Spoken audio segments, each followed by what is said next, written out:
मेरे प्रिय मित्रों, आइए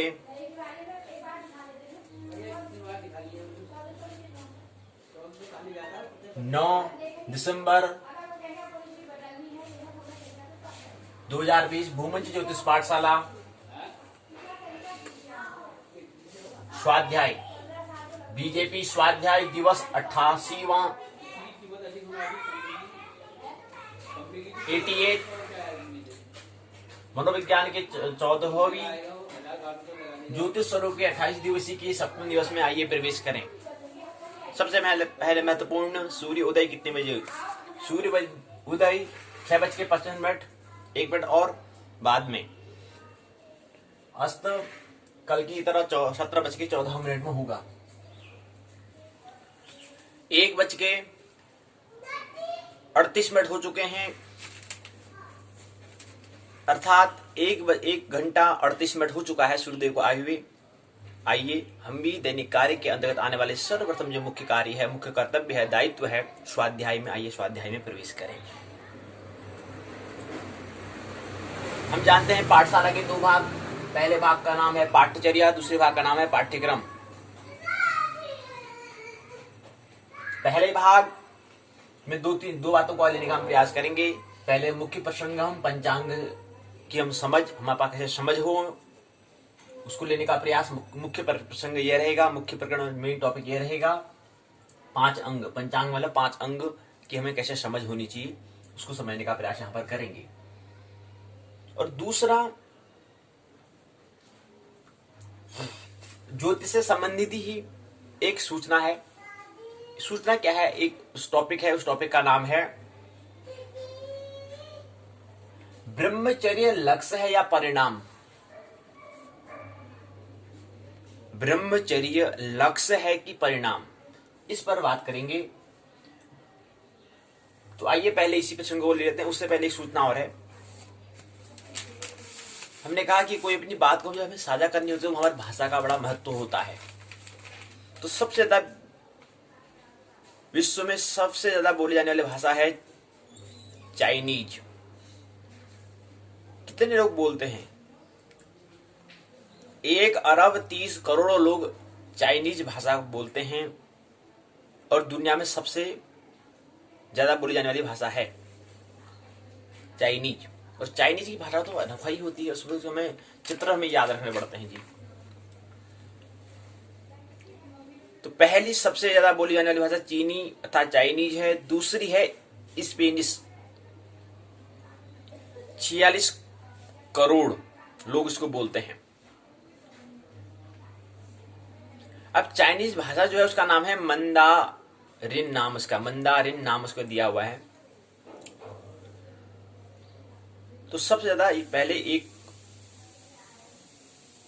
विश्व में सबसे ज्यादा बोली जाने वाली भाषा है 1 अरब 30 करोड़ लोग बोलते हैं। 7 अरब 77 करोड़ के करीब, अगर उसको थोड़ा हम करीब मान लें, 8 अरब के करीब लोग हैं इस धरती में। तो उसमें से 1 अरब 30 करोड़ लोग चाइनीज अर्थात मंदारिन को बोलते हैं, मंदारिन भाषा को बोलते हैं। दूसरे नंबर में आता है स्पेनिश, 46 करोड़ लोग बोलते हैं। तीसरी क्रम में आती है अंग्रेजी भाषा, 37 करोड़ 90 लाख लोग इसको बोलते हैं। चतुर्थ नंबर में हिंदी आती है, 34 करोड़ 10 लाख लोग इसको बोलते हैं। अगले में अरेबिक 5वें नंबर में 31 करोड़ 50 लाख। फिर बांग्ला 6ठे क्रम में 22 करोड़ 80 लाख। तो 6 भाषा प्रमुख यहां पर दी हुई है। तो पहली भाषा है चाइनीज, 1 अरब 30 करोड़ पहले पायदान पर। दूसरे पायदान पर स्पेनिश 46 करोड़।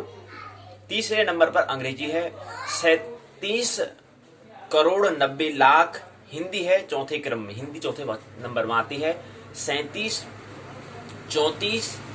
करोड़ 10 लाख। तो चौथे नंबर में हिंदी आती है। तो इसमें से हमें कम से कम हिंदी और अंग्रेजी 2 भाषा तो हमें क्या होनी चाहिए, अपनी बात को साझा करने के लिए कम से कम 2 भाषा तो हमें आनी चाहिए, अंग्रेजी और हिंदी। तो इस अंग्रेजी 37 करोड़ 90 लाख के करीब 38 लाख है, और हिंदी 34 है, 34 करोड़ है। तो करीब 4 करोड़ का यहाँ पर भी हिंदी और अंग्रेजी में फासला है। तो अंग्रेजी और हिंदी 2 भाषा प्रमुख होनी चाहिए जो हमें अपनी बात को साझा करने के लिए अनिवार्य है। तो आइए, चाइनीज नहीं बोलो, कोई दिक्कत नहीं है, बाद में हम उसका ट्रांसलेशन कर लेंगे, जो बात हम करते हैं उसका ट्रांसलेशन बाद में कर लेंगे, लेकिन मुख्य अंग्रेजी और हिंदी 2 भाषा आनी चाहिए। आइए, तो ये था सूचना, पहली सूचना पूर्ण हुई। दूसरा प्रसंग, ब्रह्मचर्य लक्ष्य है या गोल है, इसको समझने का प्रयास। ब्रह्मचर्य लक्ष्य है या गोल है, इस विषय पर बात करते हुए इस प्रकरण को जब हम इस प्रसंग पर बात करेंगे, एक यहाँ से एक टॉपिक तैयार हो जाएगा, एक प्रकरण तैयार हो जाएगा, एक प्रसंग तैयार हो जाएगा। उस प्रसंग का नाम होगा जीवन के 4 खंड। पहले भी हमने बात की है, जिक्र किया है कि हमारे यहाँ पर ब्रह्म जीवन के जो 4 खंड जो हैं, अर्थात आश्रम की हम बात कर रहे थे। भारत में जीवन के 4 खंड विभाजित किए थे, जिनको हम आश्रम कहते हैं। वर्ण भी थे 4 करे थे और आश्रम भी 4 करे थे। पूरी वैज्ञानिकता के साथ उसका क्या करा था, हमने प्रतिपादन किया था, रखा था। 4 आश्रम, जो 4 आश्रम मतलब जीवन के 4 खंड, और वर्ण व्यक्ति के 4 भाग हमने किए थे। ब्राह्मण, क्षत्रिय, वैश्य, शूद्र, क्या है, व्यक्ति के 4 भाग हैं, और ये जीवन के 4 भाग हैं। तो हम पहले आज जीवन के 4 भाग से हम कुछ बात समझेंगे, और मुख्य प्रकरण रहेगा ब्रह्मचर्य लक्ष्य नहीं है, ब्रह्मचर्य परिणाम है। ये हमें ख्याल रखना है। तो कोई लक्ष्य नहीं बना लेना है कि मैं ब्रह्मचर्य में रहना जी। अब ब्रह्मचर्य का मतलब क्या होता है, पहले ये समझते हैं कुछ। ब्रह्म मतलब होता है ईश्वरी, भगवान की तरह। चर्य मतलब होता है ढंग, भगवान की तरह, ईश्वरी की तरह। जैसे ईश्वर अगर कृष्ण कहें या राम कहें, महावीर कहें, ऐसे लोगों की तरह जो जीवन जीने की जो जीवन जीने का जो ढंग है, वो है ब्रह्मचर्य।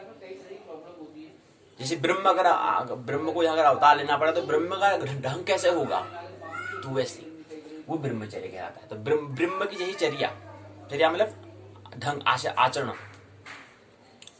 बिगर ब्रह्मचर्य को जाने, ब्रह्मचर्य को साधने का प्रयास कि ना समझिए।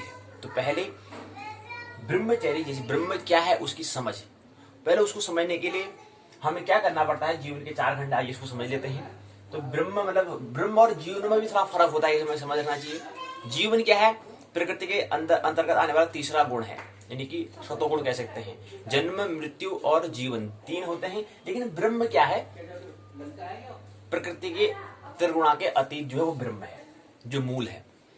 तो जैसे ब्रह्म और जीवन में थोड़ा फर्क भी समझना आना चाहिए। तो पहले हमें जीवन जीना है, ब्रह्म की तो बात ही बात है, पहले जीवन जीना आना चाहिए हमको। पहले हम जीवन जी पा रहे हैं, नहीं पा रहे हैं, तो ब्रह्मचर्य तो बाद में, ब्रह्मचर्य तो बाद में रहेगी। पहले जीवन तो जीना तो आए, पहले जीवन में रस तो आए हमें, तब जाके जब जीवन का रस आ जाए, तब जाके ब्रह्मचर्य हम प्रवेश कर पाएंगे। तो बिना कुछ उसको विचारे साधने का प्रयास, बिना समझिए, पहले उसको समझना है, तो उससे पहले जीवन को समझना है। तो आइए पहले जीवन को समझते हैं, तब जाके फिर आगे ब्रह्मचर्य को हम समझने का प्रयास करेंगे। अब जैसे यहाँ के मनुष्यों ने कहा कि 4 में पहला आता है ब्रह्मचर्य। तो ब्रह्मचर्य मतलब क्या, जो पहले ब्रह्मचर्य मतलब होता है शिक्षण, अर्थात अध्ययन और मनन का समय होता है। अब इनने कहा था कि उसमें के समय जो था, उसमें 25 समय का ब्रह्मचर्य कहा था, 25 वर्ष का गृहस्थ कहा था, 25 वर्ष का वानप्रस्थ कहा था, 25 साल का सन्यास कहा था, अर्थात 100 साल के हिसाब से गणना करी थी। अब कोई व्यक्ति 100 साल तक जिएगा, ये कंफर्म थोड़ा, ये पक्का थोड़ा है। तो वो व्यक्ति जब जो 25 साल में ब्रह्मचर्य में रह रहा है, वो गृहस्थ का और वानप्रस्थ और सन्यास का तो एक तैयारी कर ही नहीं पाएगा, कि जीवन का कुछ पता थोड़ा है कि तुम 100 साल ही जियोगे। और कितने लोग 100 साल तक जी पाते हैं।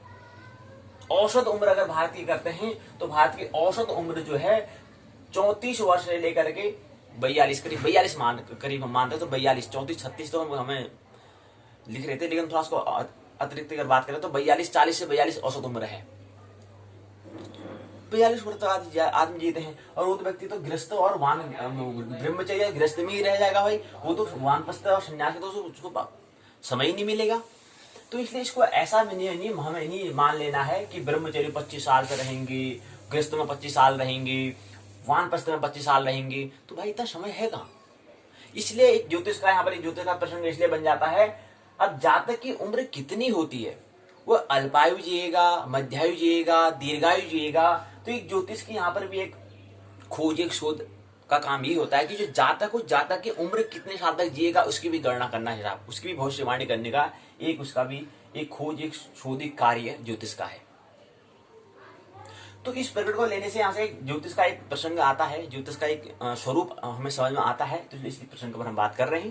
तो वो प्रसंग क्या है, क्योंकि हम ज्योतिष के 28 दिवसीय ज्योतिष स्वरूप को समझने का हम प्रयास कर रहे हैं, 7वें दिवस में है। तो यहाँ पर ज्योतिष की खोज और शोध क्या है कि जातक की उम्र मध्यायु, अल्पायु, मध्यायु या दीर्घायु, उसकी जांच, उसकी अगर जांच हो जाएगी तो उस हिसाब से फिर वो जीवन के 4 खंड उसको करेगा, समझने का प्रयास करें। अगर 60 साल अगर जीता है 1500 को 60, तो 15 साल में क्या रहेगा वो ब्रह्मचर्य में, या 15 साल अब 2 तरह से हो सकती हैं।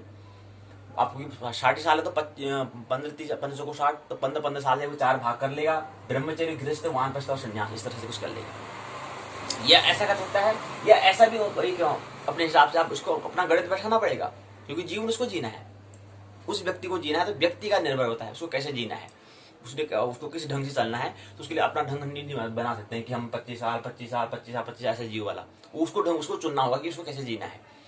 इसलिए यहाँ पर हमने शब्द दिया है कि एक इशारा है, केवल एक हिंट आपको दिया जा रहा है, एक इशारा, एक आपको संकेत दिया जा रहा है, एक सिग्नल आपको दिया जा रहा है, ये मानना नहीं है।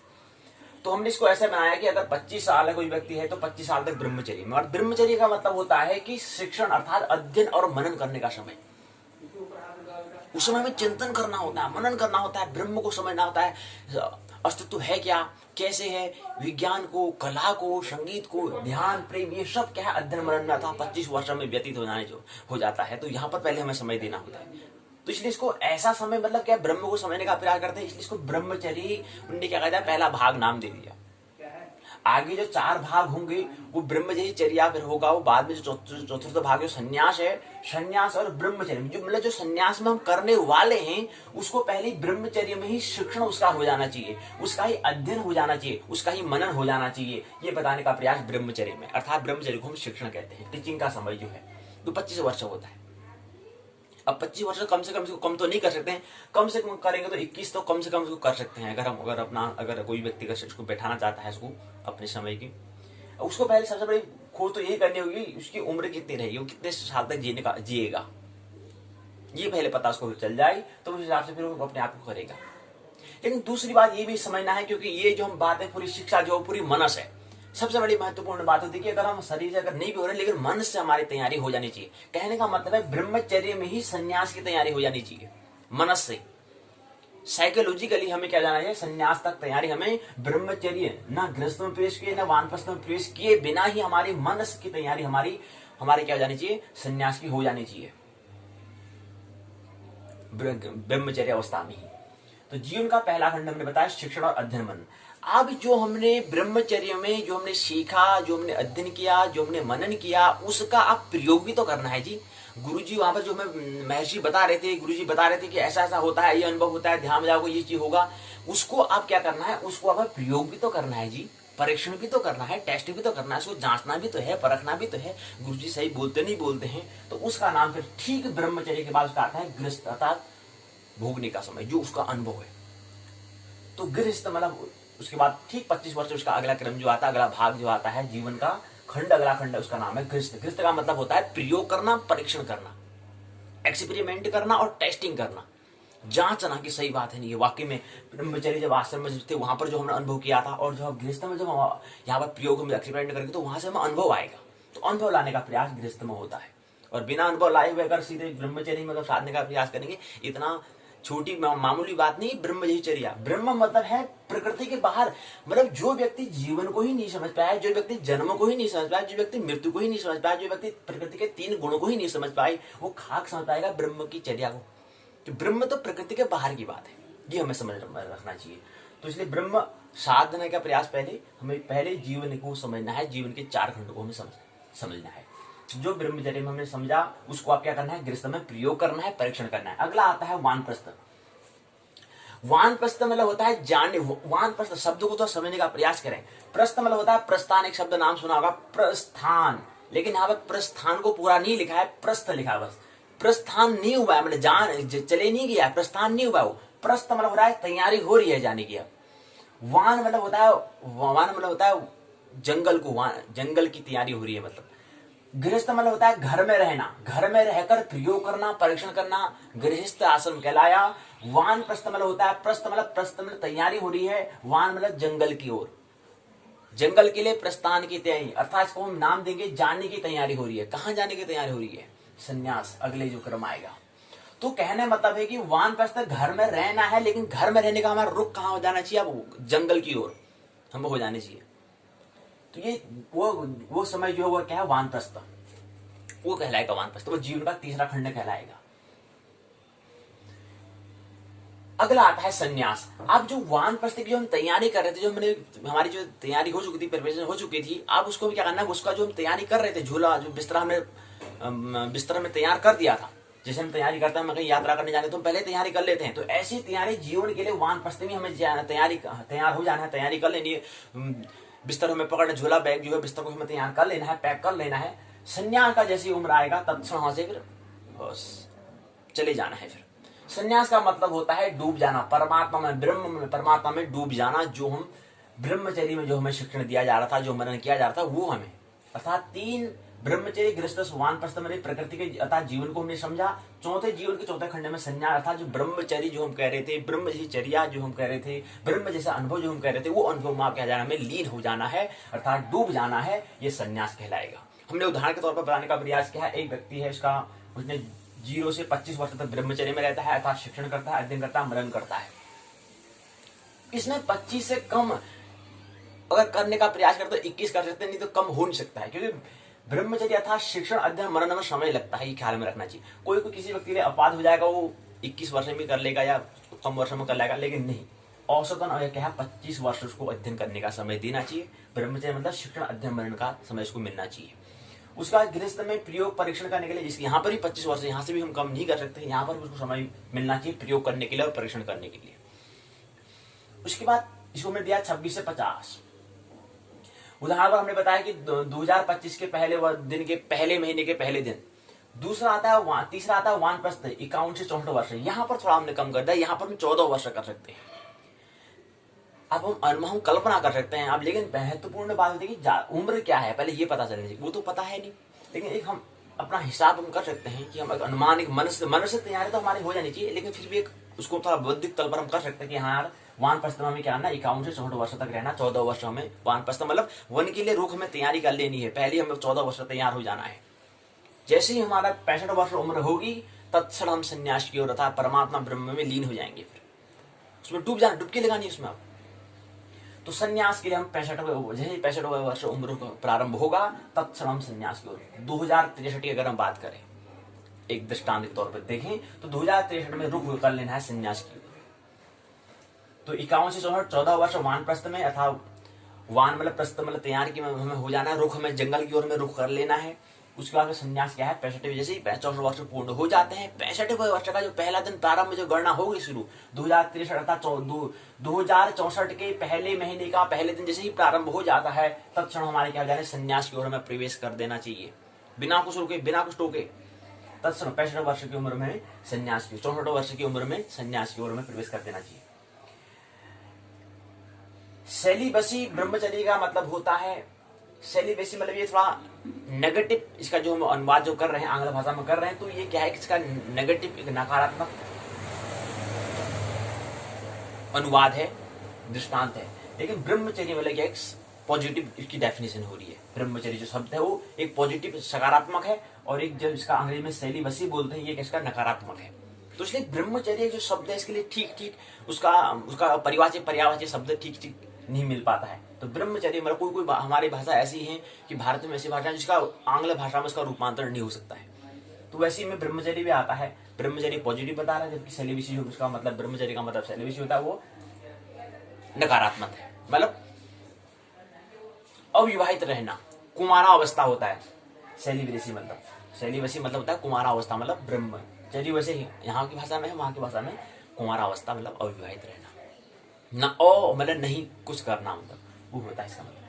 तो एक इशारा है 25 वर्ष तक हमें धारणा नहीं बनानी है। अगर ऐसे ही अगर हम अगर रहेंगे, वैसे कोई भी शिक्षा होती है वो इशारा ही काम, उसका कोई भी अगर बात होती है, कोई भी अगर हमें प्रेरणा लेनी होती है तो एक इशारा ही होगी, हिंट ही होता है, एक केवल एक संकेत होता है।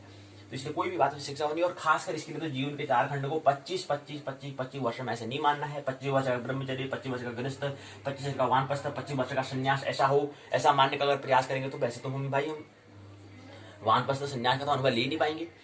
महत्वपूर्ण ये होता है कि हमारा ब्रह्मचर्य जीवन जो शिक्षण अध्ययन मनन कर रहे हैं, तो वहां पर ही हमें संन्यास का अनुभव, कि हमें वहां पर क्या करना है, उसके मनस की तैयारी हमें पहले ही, जो हमारा जीवन का जो पहला खंड है उसी खंड में हमारी तैयारी हो जानी चाहिए। तो उसके बाद उसका प्रयोग परीक्षण भी हमें करना है। तो अगले जो हमारा खंड है उसमें हमें कर लेना, गृहस्थ जीवन में कर लेना है। अगला तीसरे खंड में वानप्रस्थ में जाने की तैयारी हमें कर लेनी है, ताकि एकदम से हम संन्यास में भी जा नहीं पाएंगे, क्योंकि मन को थोड़ा तैयारी करनी होती है। तो पहले हमें तैयारी करने का समय 14 वर्ष ले सकते हैं दृष्टांत तौर पर। तो हमें अगले चौथे खंड में प्रवेश कर देना संन्यास में, अर्थात ब्रह्म अर्थात परमात्मा में डूब जाना है हमें, फिर असंग हो जाना है, फिर किसी से कोई मतलब नहीं, बहुत हो चुका है। तो ये चीज बात है। दूसरा आता है कि एक बात और आती है, काम जो है उसका रूपांतर ही आगे प्रेम होता है। अगर किसी व्यक्ति ने काम का अगर दमन किया तो उसका परिणाम, उसका अगर दमन किया है तो उसका परिणाम, उसका बदला जो काम ऊर्जा है वो बदला 40 वर्ष के बाद फिर ज्यादा बदला लेने का प्रयास ऊर्जा भी करेगी। हमने कहा कि कोई भी ऊर्जा का हमें रूपांतरण करना हमें आना चाहिए। उसका दमन अगर हम करेंगे, अचेतन अनकॉन्शियस माइंड में अगर जाएगा, और चेतन क्योंकि एक ही भाग है, अगर 10 मन के भाग करें तो एक ही भाग में केवल चेतन है, कॉन्शियसनेस है, और शेष अनकॉन्शियस 9 भाग अनकॉन्शियस माइंड है। तो वहां पर शेष भाग में जो हम दमन करते हैं वो शेष अनकॉन्शियस माइंड में, अचेतन मन में चले जाता है। लेकिन जैसे ही हमारी ब्रह्मचर्य जो हमारे बता रहे हैं, शिक्षा अध्ययन मन का जो समय होता है, जो हमारा युवा अवस्था, जो हमारी अवस्था होती है, वहां पर हम इसको हम रूपांतरण कर सकते हैं, इसको हम ब्रह्मचर्य में रह सकते हैं। अगर हम ये पहले जो जीवन का पहला खंड है यहाँ पर इसका अगर हम ब्रह्मचर्य में इसको अगर साध नहीं पाए, इसका रूपांतर अगर हम नहीं कर पाए, जैसे ही आगे गृहस्थ में जैसी उम्र बढ़ेगी, जैसे समय व्यतीत होगा, जैसे उम्र बढ़ेगी, फिर ब्रह्मचर्य हमें साधना, ब्रह्मचर्य में ऊर्जा का रूपांतरण करना ये असंभव जैसा हो जाएगा। तो 40 वर्ष के बाद क्या होता है, दमन का परिणाम रिजल्ट मिलना शुरू हो जाता है। जिस व्यक्ति ने दमन किया होगा, साधु संत महात्मा जितने दमन किया होगा, उसका 40 वर्ष के बाद लक्षण जो ढंग है वो दिखना शुरू हो जाएगा कि इसने दमन किया है कि वाकई में इसने रूपांतरण किया है। ये तो काम का रूपांतरण ही प्रेम होता है, ये हमें ख्याल रखना चाहिए। जो काम की ऊर्जा है वही बाद में उसका ही दूसरा रूप प्रेम में उसका रूपांतरण हो सकता है, अगर हम उसको रूपांतरण करने की कर्म कला आ गई तो। अगर दमन कर दिया तो बाद में परिणाम उसका क्या होगा वो जान सकते, क्योंकि बाद में उम्र हमारी 40 वर्ष हो चुकी है। आप उसको क्योंकि जो काम ऊर्जा है उसका रूपांतरण करने के लिए हमें उतनी ही ऊर्जा की आवश्यकता होती है। तो जो हम बता रहे हैं युवा ब्रह्मचर्य अवस्था में उसको उस ऊर्जा को हम हमारे पास ऊर्जा ताकत होती है, युवा अवस्था में बड़ी ताकत होती है हमारे पास, तो उसमें उस ऊर्जा को हम क्या कर सकते हैं, रूपांतरण कर सकते हैं, ट्रांसफॉर्मेशन कर सकते हैं, रूपांतरण उसका कर सकते हैं, स्थानांतरण उसको कर सकते हैं। लेकिन जैसे उम्र हो जाएगी फिर वैसे शरीर में ताकत रहेगी नहीं भाई 40 वर्ष के बाद, तो वो हावी जो दमन में हमने अनकॉन्शियस में किया था वो बड़ा उसका प्रभाव ज्यादा पड़ेगा, और ये क्या हो जाएगी, प्रभावहीन हो जाएगी, और परिणाम फिर हमारा जीवन जो है उसका जो हमारा चरित्र जो है, जो हमारा व्यक्तित्व है, वो क्या हो जाएगा, दुष्शील हो जाएगा। फिर उस चरित्र का दुष्परिणाम क्या होता है ये आप जानते हैं। तो युवा अवस्था में ब्रह्म जैसी आचरण हमें करना आसान रहता है। जैसी उम्र हमारी बढ़ जाएगी तो वहां पर रूपांतरण करना, जो काम ऊर्जा, जो काम वासना जो है, ऊर्जा जो है, जो आग जो है, उसका रूपांतरण करना उतना जटिल, उतना दुष्पुर होता जाएगा। तो इसलिए हमें क्या करना है, उसका रूपांतरण करना हमें पहले ही जीवन के पहले ही खंड में ब्रह्मचर्य में हमें इसका अध्ययन मनन और चिंतन हमें शिक्षण हमें कर लेना चाहिए। तो ये पहली बात है। तो दूसरा हमने बताया कि यहाँ पर इस प्रश्न का लेने का मुख्य पहला भाग यही था कि कैसे जातक की उम्र की हम कैसे खोज कर पाए। तो यहाँ ज्योतिष के लिए यहाँ पर एक प्रश्न बना, एक यहाँ से इसका एक स्वरूप समझ में आया कि उसकी जातक की उम्र का मतलब कितने वर्ष तक जिएगा, कैसे जिएगा, मैं पहले कितने वर्ष जिएगा, ये अगर बात है समझ में अगर हम गणना कर लेते हैं तो उसके बाद उसके जीवन के 4 खंड हम कर सकते हैं। और वैसे तो फिर हमारी मन से हमारी तैयारी तो हुई जानी चाहिए, तो ये चीज है। आइए अब पहला प्रसंग ये था दूसरा मुख्य प्रसंग है पंचांग की समझ। पंचांग क्या होता है?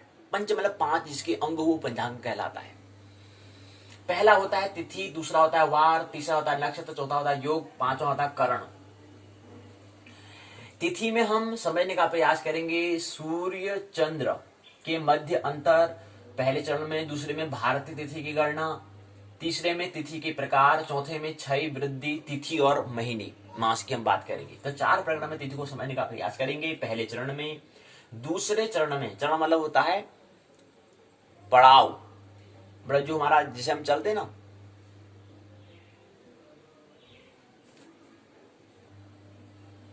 चरण मतलब पाद, कदम, कदम कदम से हम मंजिल में पहुंचते हैं। तो जो हमारा मुख्य प्रसंग है ये कदम कदम, एक स्टेप बाय स्टेप, मतलब पहला स्टेप, पहला चरण, पहला पाद, पहला कदम, दूसरा कदम, तीसरा कदम, चौथा कदम, चौथा, पांचवा, ये 5 कदम में हम मुख्य प्रसंग जो पंचांग की समझ है उस मंजिल, पंचांग की समझ एक मंजिल है, ये इसको हम समझने का एक प्रयास हम कर रहे हैं, इसकी समझ के लिए कि हमारी क्या मंजिल है। उसके लिए हमें क्या करना, पहला कदम में, दूसरे कदम में, तीसरे कदम में, चौथे कदम में, 5 कदम में उसको हम उस तक पहुंच सकते हैं, उस मंजिल तक पहुंच सकते हैं। तो 5 कदम में हमें चलना पड़ेगा, तब जाके वो हमें पंचांग की समझ आएगी। जो पंचांग की समझ रूपी जो मंजिल है वो मंजिल तक हम पहुंच सकते हैं। तो चरण का मतलब होता है, पाद का मतलब होता है कदम, 1 कदम बढ़ना, 2 कदम बढ़ना, 3 कदम बढ़ना, जैसे 5 कदम में से पंचांग की समझ आ जाएगी। ये हम कहने का मतलब यहाँ पर रखा है। पहला स्टेप, दूसरा, तीसरा, चौथा, पांचवा, 5 स्टेप में समझने का हम प्रयास करेंगे।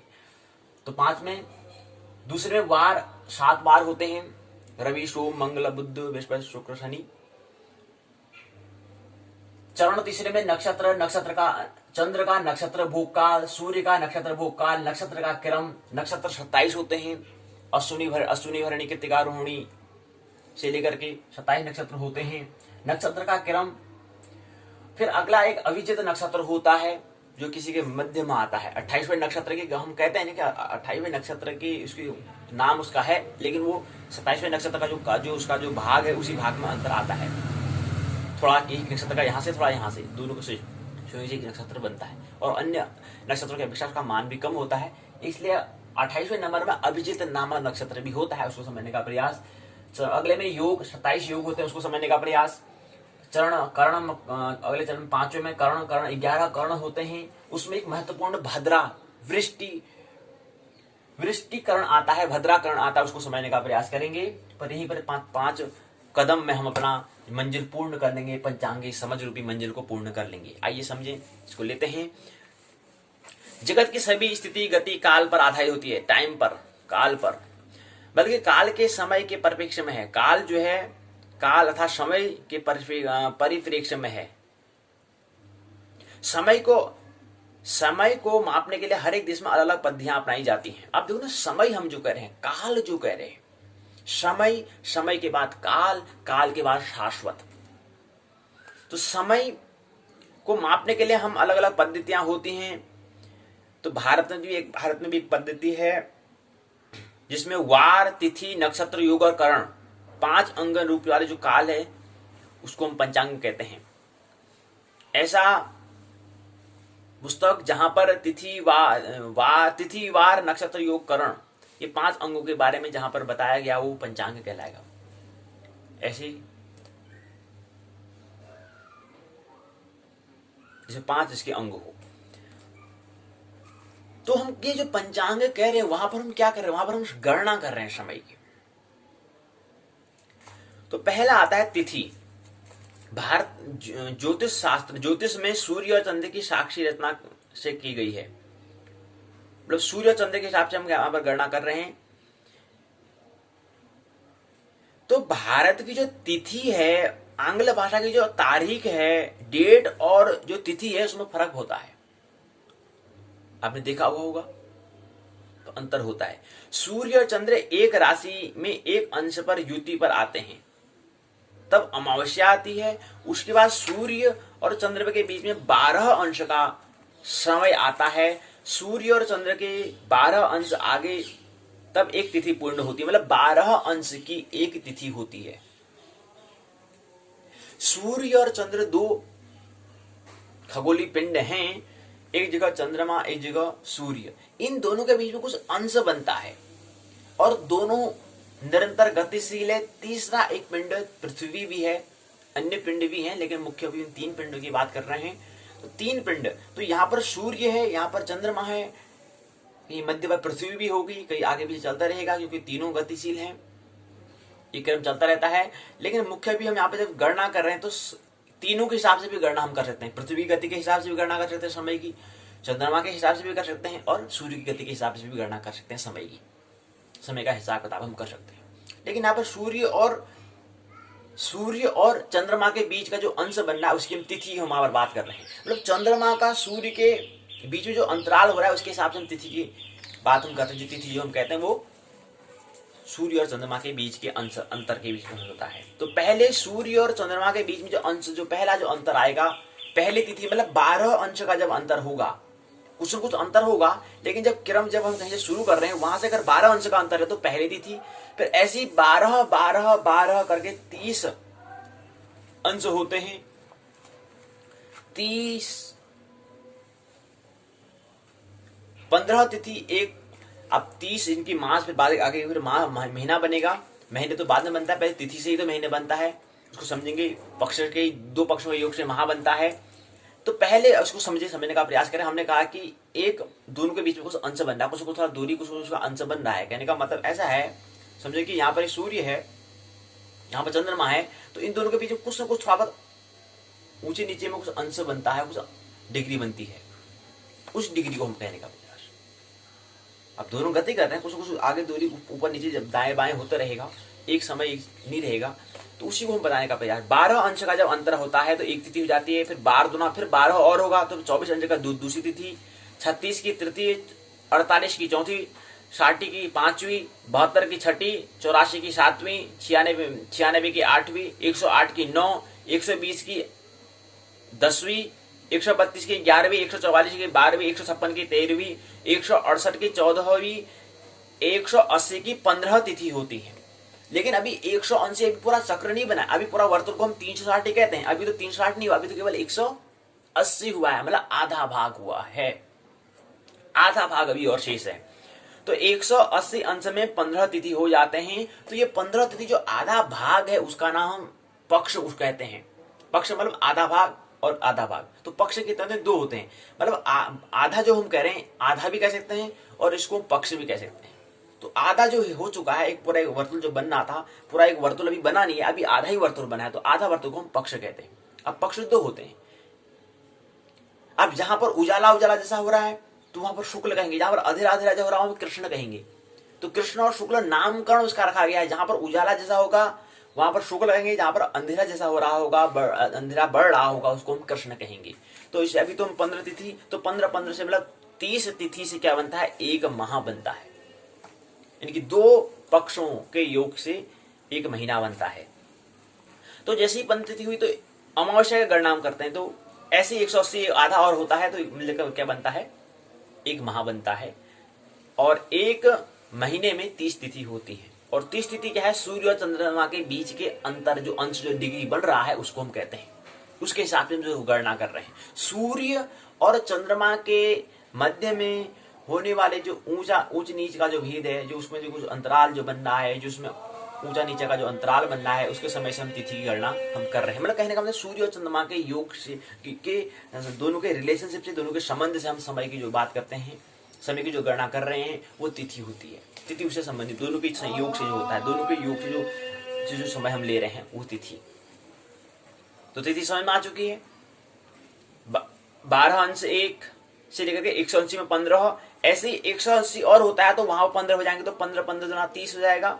और 180 बराबर 180 को 2 बार अगर हम योग करते हैं तो 360 हो जाता है, और 15 को भी 2 बार जोड़ते हैं तो 30 तिथि हो जाती हैं। और पहले भाग को हम एक पक्ष कहेंगे, दूसरे को दूसरा पक्ष कहेंगे। अब पक्ष का नामकरण एक को हम कृष्ण कब कहेंगे, जहां पर क्या हो रहा होगा, जहां पर अंधेरा बढ़ता जा रहा होगा तो कृष्ण कहेंगे, जहां पर उजाला बढ़ता जा रहा है वहां पर शुक्ल हम कहेंगे।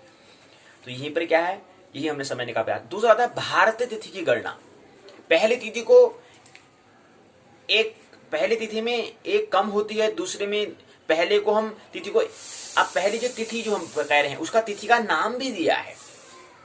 अब नाम क्या दिया है, जो पहली तिथि होगा उसको हम प्रतिपदा कहेंगे, दूसरी तिथि होगी तो उसको हम द्वितीया कहेंगे, तीसरी को हम तृतीया, चौथी तिथि को चतुर्थी कहेंगे, पांचवी तिथि को पंचमी, छठी तिथि को षष्ठी, सातवीं को सप्तमी, आठवीं को अष्टमी, नौवीं को नवमी, 10वीं को दशमी, 11वीं को एकादशी कहेंगे, 12वीं को द्वादशी कहेंगे, 13वीं को त्रयोदशी कहेंगे, 14वीं को हम चतुर्दशी कहेंगे, 15वीं को हम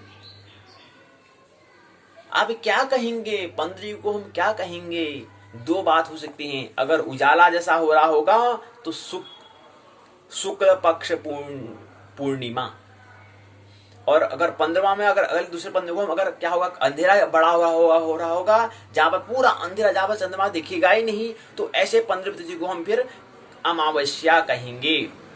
तो पूर्णिमा मतलब शुक्ल पक्ष जब होगा, शुक्ल पक्ष की जो तिथि जो 15वीं तिथि आएगी, उसको 15वीं तिथि हम नहीं कहते हैं, उसको हम पूर्णिमा कहते हैं। शुक्ल पक्ष जब उजाला बढ़ रहा होगा, और जैसे अंधेरा बढ़ रहा होगा, उस तिथि को हम 15वीं तिथि हम नहीं कहते हैं, 15वीं मतलब तो जैसे पंचदशी हम नहीं कहते हैं इसको, पंचदशी कभी हम नाम नहीं करते हैं इसको, पंचदशी का नाम देखो हम या पूर्णिमा कहते हैं या अमावस्या कहते हैं। तो 15वीं जो तिथि होगी, 15वां जो अंश जो होगा, उस 15वें या फिर 30वें जो अंश होता है, उन दोनों में हम यहाँ पर क्या कहते हैं, उसको हम 15वीं या तो पंचदशी नहीं कहते हैं, उसको हम पूर्णिमा कहते हैं या अमावस्या कहते हैं। पूर्णिमा अमावस्या के हिसाब से कहेंगे, जहां पर उजाला और अंधेरे के हिसाब से कहेंगे। तिथि के विविध प्रकार होते हैं। तिथि 1, 2, 1, 6, 11 को हम नंदा तिथि कहते हैं। ये भी साथ समझ में रख लेना है, हमें ख्याल में रख लेना है कि पहले तिथि को, छठी तिथि को और 11 तिथि को हम नंदा कहते हैं। दूसरे, 7वें और 12वें तिथि को हम भद्रा कहते हैं। तीसरे, 8वें और 13वें को हम जया कहते हैं। चौथे, 9वें, 14वें को हम रिक्ता कहते हैं। 5वां, 10वां, 15वां और 30वें को हम पूर्णा कहते हैं। यह हमें ख्याल रखना चाहिए। तिथियों के विविध प्रकार होते हैं, नंदा, भद्रा, जया, रिक्ता, 15वां और 30वां। अब हमें इनको हम पूर्णा कहते हैं। अब तिथि होती है, तिथि में कहीं पर आपने देखा होगा, कहीं पे क्षय तिथि भी होती है, कहीं पे वृद्धि तिथि भी होती है। क्षय तिथि और वृद्धि तिथि क्या है? जहां पर चंद्र पृथ्वी के चारों ओर 27 दिन में चक्र पूरा करता है, जबकि सूर्य के चारों ओर पृथ्वी को 30 अंश घूमने में 30 दिन का समय लगता है। चंद्रमा को पृथ्वी के चारों ओर चक्कर लगाने में कितने दिन का वक्त लगता है? 27 दिन में, या कभी कोई 28 दिन हम कह सकते हैं। तो 28 दिन में क्या है, पृथ्वी की परिक्रमा चंद्रमा कर लेता है। जबकि सूर्य की परिक्रमा क्या है, पृथ्वी को करने में कितना वक्त लगता है? चारों पृथ्वी को 30 अंश, 30 दिन में, एक महीने में 30 अंश घूमने में उसको समय लगता है। 30 अंश घूमने में बात कर रहे हैं, 30 अंश की बात कर रहे हैं, पूर्ण नहीं हुआ है।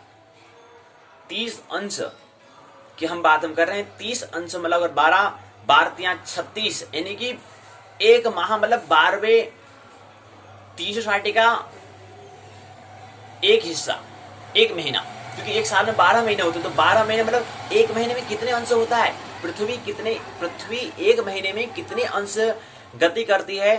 30 अंश गति करती है। और 30 अंश और 12, जो कि एक महीने में 12 माह होते हैं, तो 30 अंश को अगर 12 से गुणा करते हैं तो 360 अंश मतलब एक वर्तुल पूरा हो जाता है, उसको हम एक साल कहते हैं। तो यहाँ पर क्या हो रहा है, यहाँ पर चंद्रमा जो है पृथ्वी के चारों ओर 27 दिन में पूरा कर लिया, 28 दिन में पूरा कर ले रही है, चक्र को एक वर्तुल पूरा कर ले रही है। जबकि सूर्य की परिक्रमा करने में पृथ्वी को एक महीने में 30 अंश पूर्ण कर पाती है। मतलब 12वें में अभी एक ही हिस्सा पूरा करा है, अभी 11 अभी और बचे हैं, 11 महीने अभी और बचा है, अभी एक ही महीना हो रहा है, तो 30 अंश पूर्ण हमने किया। इन दोनों चंद्र और सूर्य की गति में भेद होने के कारण एक महीने में कभी कभी तिथि में कमी हो जाती है और कभी कभी तिथि में बढ़ोतरी हो जाती है। तो इन दोनों के जो अंतराल जो हम कह रहे हैं, सूर्य की गति पृथ्वी गति करती है, परिक्रमा पृथ्वी परिक्रमा कर रही है सूर्य की, पृथ्वी सूर्य की परिक्रमा कर रही है, और पृथ्वी की चंद्रमा परिक्रमा कर रहा है। इन दोनों के बीच में थोड़ा थोड़ा अंतराल आ जाता है। तो यहाँ पर क्योंकि 28 दिन में 27 दिन में चंद्रमा परिक्रमा पूर्ण कर ले रहा है पृथ्वी की, और जबकि पृथ्वी एक महीने में, एक माह में, एक माह था 30 अंश ही कर पाता है। इन दोनों में क्या था, थोड़ा थोड़ा कुछ महीने में कहीं तिथि में कमी, कहीं पर थोड़ा अंतराल आ जाता है, कहीं पर कमी, कहीं पर बढ़ोतरी हो जाती है। इसी के कमी और बढ़ोतरी के हिसाब से जहां पर बढ़ोतरी होगी तो वृद्धि तिथि कहेंगे, जहां पर कमी होगी तो हम क्षय तिथि कहते हैं। तो घटने और बढ़ने के कारण इसको हम क्षय और वृद्धि कहते हैं, उसका आयोजन हुआ। अब ऐसे ही महीना होता है। अभी देखो ये बात पूर्ण हुई नहीं है, आगे तो हम बात करेंगे क्षय वृद्धि तिथि क्या होती है, इसको और हम समझने का प्रयास करेंगे। जब तक समझ में बात आएगी नहीं, लेकिन अभी समझने का प्रयास तो अभी हम कर ही रहे हैं, लेकिन जब तक समझ में नहीं आएगी तब तक कुछ मान नहीं लेना है। अभी बात समझ में नहीं आई ये हम जानते हैं, इसलिए बार बार इसका अध्ययन करेंगे, ये हमें ख्याल रखना है। तो तभी इतना समझ ले कि कहीं पर तिथि कम ज्यादा हो रही, मतलब उनका मतलब सूर्य की परिक्रमा करने में पृथ्वी की परिक्रमा करने में चंद्रमा का कहीं ना कहीं थोड़ा अंतराल आ जा रहा है, जहाँ पर घट रहा है, जहाँ बढ़ रहा है, तो उसको ही क्षय और वृद्धि तिथि कहेंगे।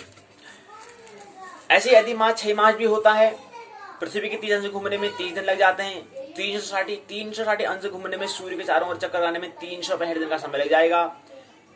महीना 30 दिन का और वर्ष 360 दिन का होता है।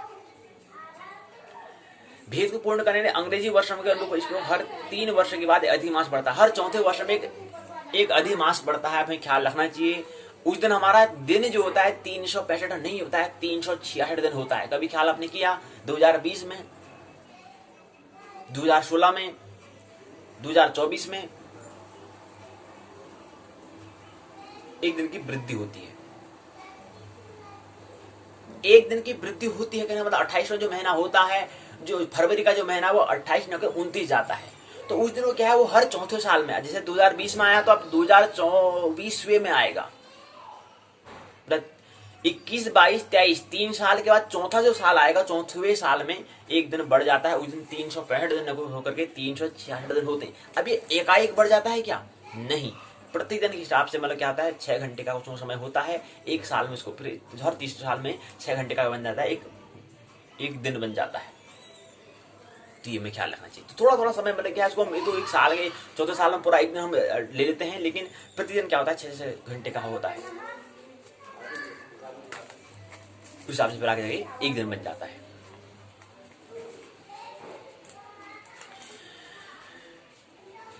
क्योंकि एक साल में 6 घंटे ज्यादा हुए, दूसरे साल में फिर 6 घंटे ज्यादा हुए,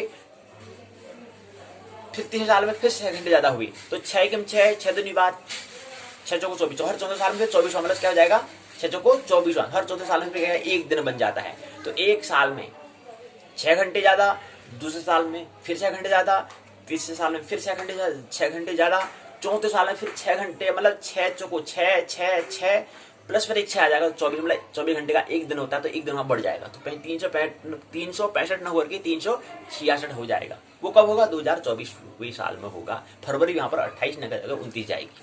वो परिणाम हमें समझ में आता है, लेकिन क्या है, क्या कारण है? उसका कारण एक ही है कि पृथ्वी और चंद्रमा की गति के हिसाब से हम समझ रहे हैं, उसकी मुझे अंतर आ रहा है, उसके हिसाब से होता है। अगला आता है, तीसरा आता है नक्षत्र। नक्षत्र किसे कहते हैं? नक्षत्र है चंद्र और सूर्य क्रांति वृत्त पर भ्रमण करते हैं, घूमते हैं। चंद्रमा और सूर्य क्रांति वृत्त पर भ्रमण करते हैं, तो अश्विनी आदि नक्षत्रों को से गुजरते हुए। अश्विनी आदि नक्षत्र मतलब ये नक्षत्र, ये परिभाषा जो दे रहे हैं। अब अश्विनी मतलब नक्षत्र क्या है? नक्षत्र मतलब तारों का समूह, ग्रुप्स ऑफ स्टार्स को नक्षत्र कहते हैं। तो नक्षत्र जो है मतलब कह रहे हैं कि जब चंद्रमा और सूर्य आप तीनों गतिशील हैं, तीनों गति कर रहे हैं। आप गति करें, कुछ कुछ स्थिति बन रहेगी। अब कोई तारों का ऐसा समूह होगा, कुछ ऐसा समूह होगा, कुछ ऐसा समूह होगा। उन समूह को हमने क्या रखा? 27 समूह हमने बांट रखे हैं। तो किसी का समूह का नामकरण हमने क्या कर दिया होगा? अश्विनी कर दिया होगा। किसी समूह का, तारों का समूह का ऐसा होगा जहां पर हमने अस्भरणी कर दिया होगा। किसी का समूह का ऐसा नाम यहाँ पर उसका नाम पुष्य कर दिया होगा। किसी का आद्रा कर दिया होगा, किसी का उत्तर फाल्गुनी, किसी का ये हमने नामकरण कर दिया होगा। तारों के समूह को हमने कर दिया होगा। तो कुछ ऐसे ढेर है, इसमें पूरे क्या कर रखा है, आकाश जो हमारा जो समग्र ब्रह्मांड है उसको हमने उसके 27 भाग कर रखे हैं। उस 27 समूह में हमने तारों को रखे हुए हैं। 27 नक्षत्र तो बात की, नक्षत्र का मतलब क्या है? नक्षत्र का मतलब तारों का समूह होता है। अब नक्षत्र मतलब अश्विनी नक्षत्र, ये तो बात की बात है। पहले नक्षत्र मतलब क्या है वो तो समझ में आया, तारों का समूह। पर तारों का जो ढेर है, जो पूरा ब्रह्मांड है, उसमें हमने क्या रखा है? 27 ढेर हमने बांट के पूरे समग्र ब्रह्मांड को हमने 27 भागों में बांटा, 27 ग्रुप समूह में बांट दिया। तो एक समूह को हमने अश्विनी कहा, दूसरे को भरणी कहा, तीसरे को कृतिका कहा, ये हम जिसको नाम दिया।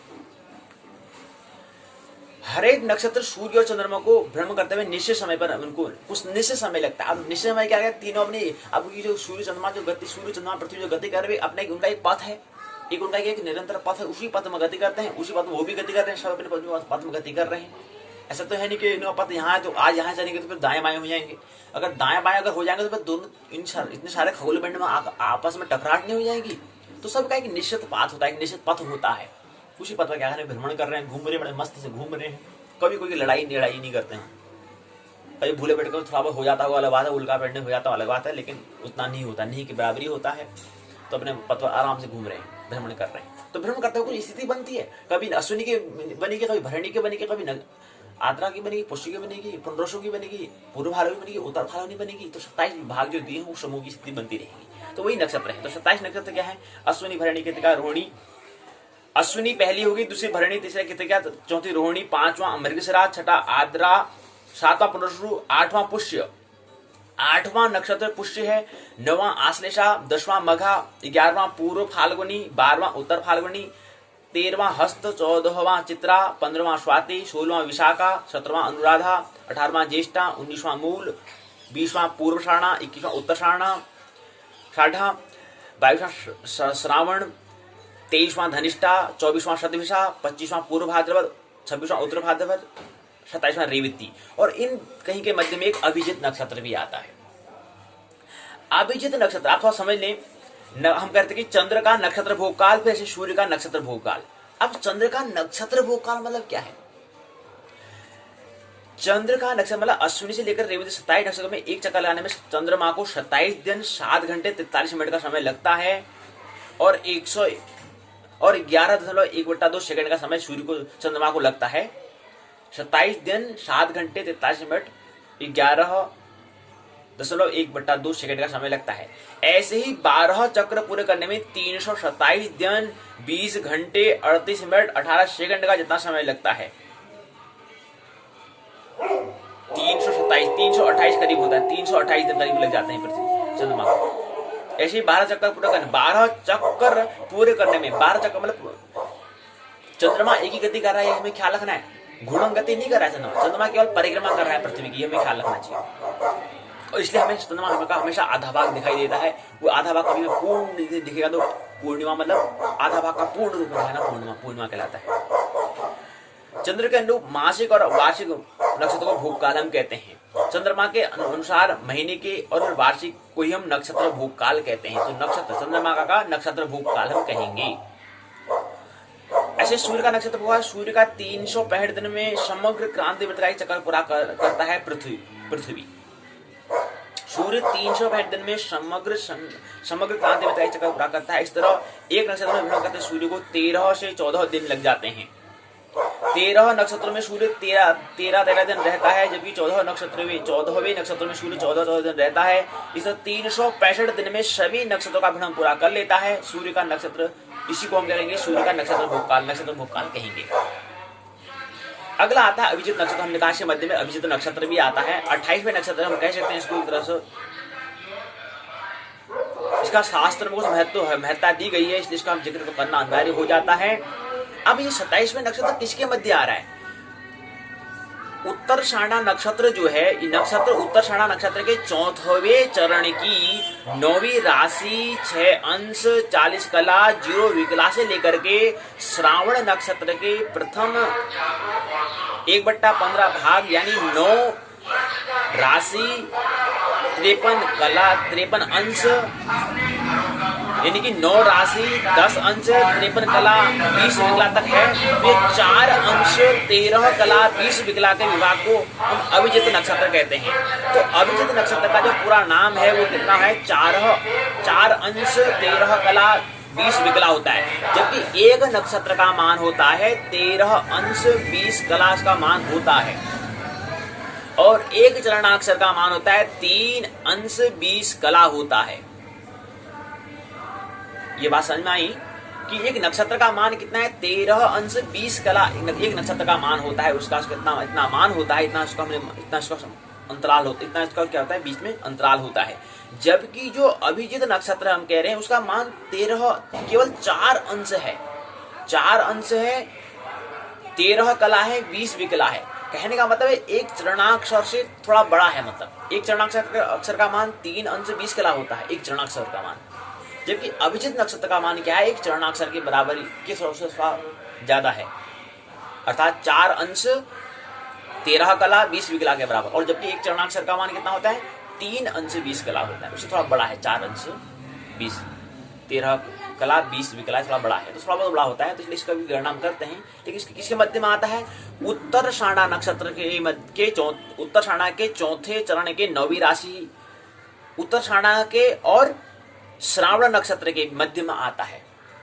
कितने अंश आता है उन्हें बात कर दी कि चौथे चरण की 9 राशि 6 अंश 40 कला 0 विकला, श्रवण नक्षत्र के प्रथम मतलब इनकी 9 राशि 10 अंश 35 कला और 20 विकला के मध्य में जो समय आता है वो कितना आता है उसका अंतराल, उसके अंदर 4 अंश 13 कला 20 विकला का जो विभाग होता है, इस विभाग का जो उसके मध्य जो अंतराल होता है, उस अंतराल को हम अभिजित नाम हमने दिया है और उसका पूरा नाम कितना है 4 अंश का होता है। जबकि एक राशि का जबकि एक नक्षत्र का 13 अंश 20 कला होता है, एक चरणाक्षर का 3 अंश 20 कला होता है, उससे ज्यादा है। अगला आता है चौथा योग। योग किसे कहते हैं, योग का मतलब होता है सूर्य और चंद्र क्रांति के आरंभ स्थान से किसी भी निश्चित समय पर कितने समय पर यह उसके राशि भोग नक्षत्र के भोग द्वारा जाना जा सकता है। सूर्य और चंद्र क्रांति वृत्ति के आरंभ स्थान से किसी भी निश्चित समय पर कितने अंतर पर है, कितने अंतराल पर कितने इंटरवल पर है, यह उसके राशि भोग और नक्षत्र भोग के द्वारा हम जान सकते हैं कि राशि का भोग, राशि ने कितनी भोग लिया और नक्षत्र कितना भोग हो गया है उसके हिसाब से। तो सूर्य की और चंद्र की राशि अंश कला विकला का योग करने पर आने वाले योग को हम 13 अंश 20 कला भाग करने पर योग निष्पन्न हो जाता है।